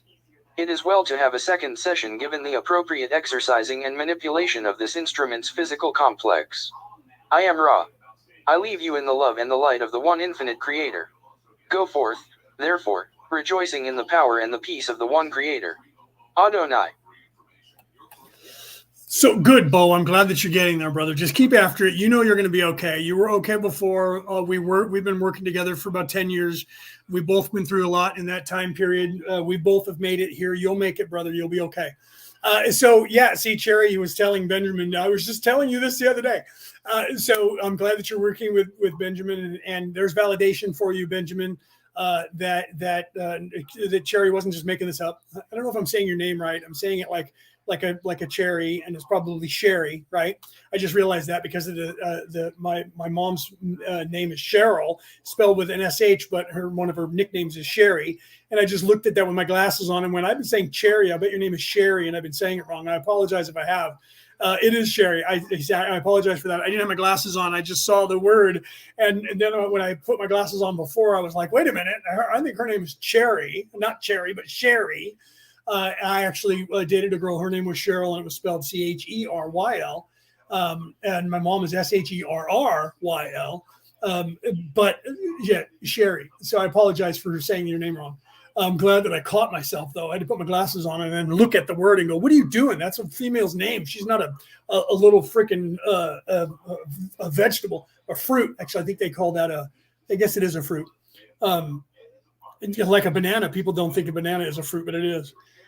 Okay, so, or no, it's the other way around, isn't it? Banana's not a fruit, whatever. Anyways, so there's validation that Sherry knows what she was talking about, and she was telling you about, and then here I ended up mentioning something like that as well, right? No, I didn't say that you thought that. I was just saying it's always good to have validation. He says, no, I wasn't saying that it was made up. No. That's not what I was saying either. It's always good to have validation from someone that you don't know. It's like when you go to tell somebody something, if they know you, they'll listen to you, and then they'll go and ask someone else. And if a stranger says the exact same words that person said, then it validates. Then they go, oh, okay, well, that's what he said too. So like my sister was that way. One of my sisters, I have four. One of my sisters was that way. And I don't get annoyed with that if someone does question, because I tell everyone question everything. But I was just pointing out that that's why she was pointing it out. And I was just talking to you about this, not that she was trying to say, see, I was not making it up. It's just good to know that other people, because we unlock, and this is what we're trying to teach everyone, and that was my point of this, is that knowledge that you unlock is basic knowledge that everyone gets. Okay. But, people say common sense. It's not, it's only common if everyone has it. So what we call common sense is not actually common because the majority of the people don't have it. Okay. So knowledge is the same way. You unlock knowledge as you ascend, and the knowledge that you unlock is universal. So that's how we know that what we're unlocking and what we're saying is actually true. When we talk to other people, like for instance, was saying the same thing to you that Sherry was saying to you. I don't know Sherry. She's in Australia, and I don't know her, but yet we know the same thing. How is that possible? It's because the universal knowledge that you gain. That's why Nikola Tesla said true peace can only be achieved through universal enlightenment, true universal enlightenment, because the truth is that universal enlightenment is the true enlightenment, and it's absolute. Everyone, no matter where you are. I did an entire podcast, and I got people. This was years ago now, 5 years ago. I got people from all walks of life, all across the planet, and got us all together in one room: shamans, Wiccan priestesses, psychic mediums, and me being considered a wizard, having a Merlin title, but I also have a Christian minister title and a Jedi Knight title. But literally, all of the information that all of us from all these walks of life get as you ascend is identical. So it's not like the people will say, well, you're just making that up. People are just making that up. If we were all making it up, we'd be making up different shit. Do you see? It's like the story of the Jesus character. Okay. And I say that because in the guise of Jesus Christ, when Jesus came here and the things that Jesus did, a lot of people want to say the Romans invented him. The Jews, a lot of the Hasidic Jews say the Romans invented Jesus and that Jesus was not a real person. However, what Jesus did is an actual physiological thing that is part of the ascension, by the way, which is the same story that's in every religion. I'm talking about that in my book, and my second book is going to paint that picture for you. Okay, so whether Jesus was an actual human being at the time or not is inconsequential to the fact that it happened on this planet 12 total times throughout history in different places around the world. One of which was here in the Americas with the Book of Mormons, which is based on the Native Americans talking about some guy who came here that was a godlike character who was wearing a white robe that was not of their race, that seemed to be a different race that some people call a white race, but if he was a Hebrew, he would be considered a white race to the natives that were here, the Aztecs and the Mayans that were here at the time. And that religion is based on these ancient texts of the peoples of the Americas who saw this person who came here thousands of years ago. Okay, 1,000 years ago. And that might have been the 13th time of Jesus. But we know for a fact, I've posted the picture, I'll have to find it again, that 7 times in history, they did the exact same thing. So the story, and this is my point, the story of this Jesus, that's the last name that we know that was that they used, this character that was Ra, as a matter of fact, at one point, and a few other people around the world, was the exact same: walking on water, turning water to wine, healing the blind, bringing back the dead, all the things that is the story never changes. If the story was made up, it would be embellished.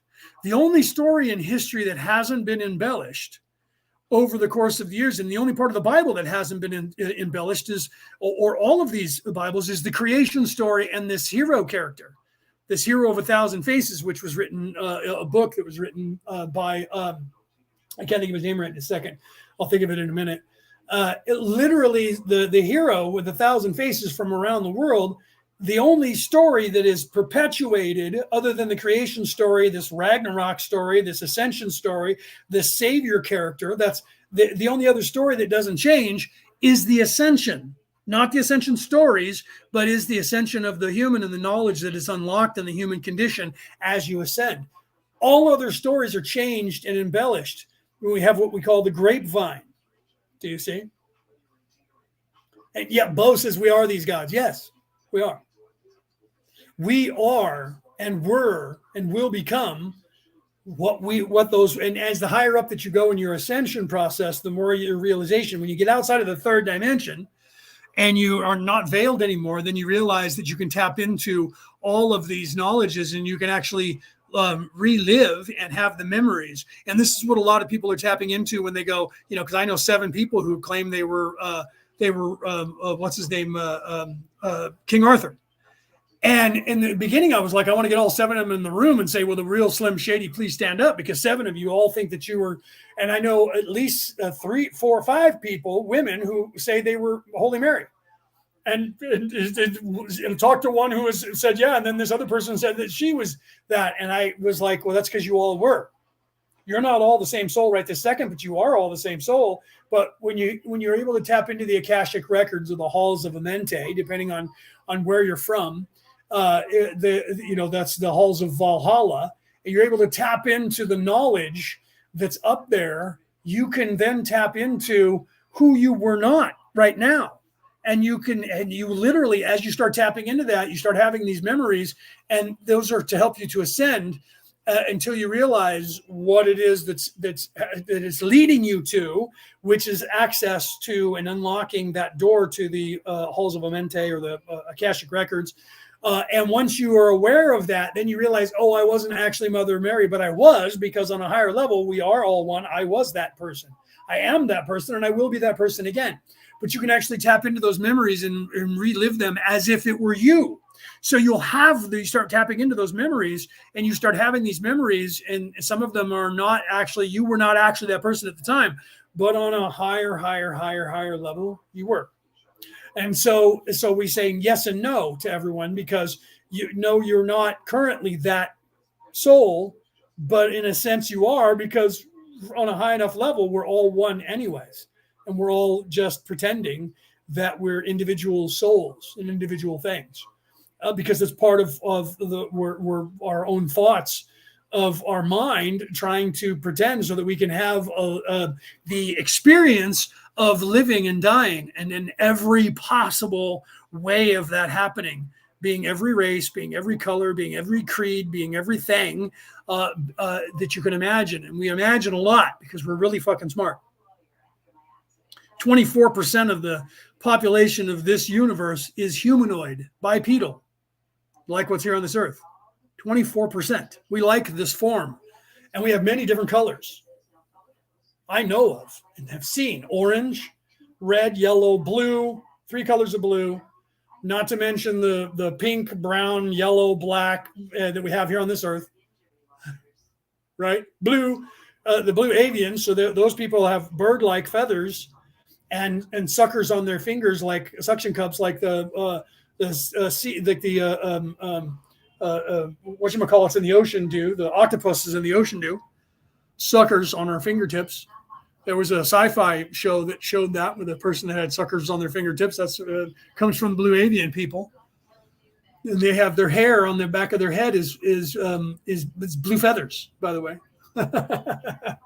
Blue feathers. We have feathers on horses here on this earth to remind us. Clydesdales have feathers on their just above their hoofs. They used to have more, and that's why they were fabled as the Pegasus that could fly, because they had feathers. But they just evolved that way. Chickens used to be velociraptors. A lot of you don't know that, right? So okay. So I'm going to go. I love you guys. But yeah, no, I freak people out when I get going on this, when you guys pull me to a high direction. So thank you, Bo, for pulling me up there and having me look at that to explain that by just saying that we are those gods, because that yanks me into that realm to explain that. That's why I love doing this, and I love the whole Bianca, welcome, by the way. I didn't say hi when you first popped in, and I saw your name pop up. So literally, this is the part that I like, is the question and answer scenarios, because you guys pose questions and topics that force me to go to a higher place and channel. Sometimes I have to go back when I was proofing my book and to just do the editing on my, make sure I had to write, grammatical language. I was like, wait a minute, did I write that? Holy crap, because I was channeling and writing. I did that when I wrote my other books, but my other books were, esoteric. One was about survival on this earth. The other one was about how to get out of debt and survive in this environment. And the other one was about ancient aliens based on the first 10 seasons of Ancient Aliens. But the story that I was telling is actually real. But I changed the names and I didn't realize it when I wrote it. I was channeling it, and then I was told afterwards, and now I wake up more so, and I was laughing because it's actually happening. So that story, I'm hoping that now that the UFOs are getting popular, my manuscript for a movie is still bouncing around Hollywood. I'm hoping to get contacted by somebody in Hollywood, and if they rip me off, I'll sue them.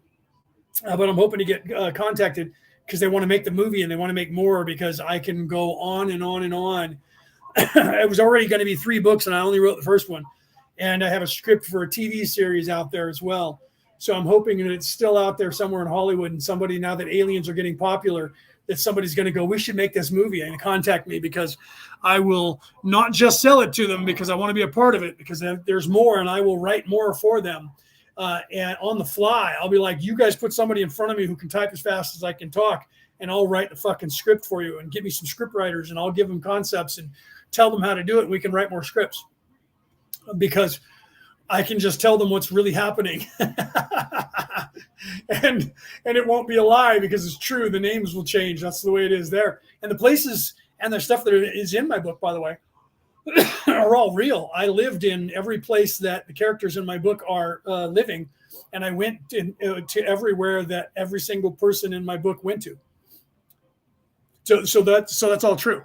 It starts in the city of Concord, where I grew up in the San Francisco Bay Area, and everything I described to you is actual, because I was actually there. The house that the kids go to for Thanksgiving, well, I say kids, they were in their 20s when I wrote the book. They're in the military. That house I was in, I lived in that condo. And then when they went to Queen Creek, Arizona, I was in Queen Creek, Arizona when I wrote the book.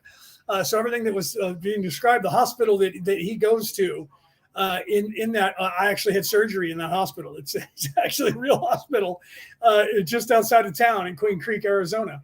And that mountain range that is there. It's the Sedona Mountain. And the entrance to that military base that's underground that I can't confirm is, in fact, on the airfield that is about a mile away from the house that I lived in town, just outside of town. That is an airfield that is still halfway owned by the military, and the other half is a international airport, not as big as Sky Harbor in Phoenix, but it is another one. And so all of that is true. And the military base I haven't actually been on it. Well, they tell me I have, but I don't have a full memory of it. But I know that it's there underneath that mountain, and I lived at the base of it. So all of that book is true, and everything that happens in that book is actual. The names are just changed in the scenario. And even the places that they took place are real places, but that's not where the real thing actually happened. And the names are changed, but that actually did happen. All of that happened. It's real, and it's happening now. Okay, so the book has got grammatical errors, and it was raw. I made it in 2016, and I didn't edit it as much as I should have. And a lot of people read it and go, "Jesus, looks like a 7-year-old wrote it." Well, it was written so that people could understand it. This book that I have written now is not written for the average reader, which is a 7th grade reading level. The book that I've written now is not for the average person, but it could be translated for them. I've tried to keep it as descriptive as possible. but it will pull you when I get it published. It will pull you. Okay, guys, I love you guys. I got to go. It's now 6 p.m. here on Friday night. I got to get dinner for my mother. I love you guys. Have a great weekend. I will see you later. If any of you guys need any of my services, you can contact me. If you're not in the chat, I added 2 people to the chat. If you're not in the chat, contact one of the people that are there, or contact me on Messenger or Instagram, and I'll add you to the Law of One chat if you want to be part of the Law of One chat. Because we have conversations that continue there, and we post stuff there all the time. Peter GV, who's never actually here live, he doesn't like to do it because he lives in South Africa, and if he's here live, he can't sleep because I keep him thinking, and he stays up all night, so he waits till after the show, and then he gets up in the morning, and then he'll listen to my show so he doesn't stay up too late. So he's never on live. But Peter Coyle, who stays up late, is here, even though it's 8 hours ahead of me. So, it's what, 10 o'clock there, right? Or more than that, 6, 7, 8, 9, 10, 11, 12, 1, 2, 3 o'clock in the morning or something for you guys in UK. All right, guys, I love you guys. Have a good weekend. I will see you guys next week.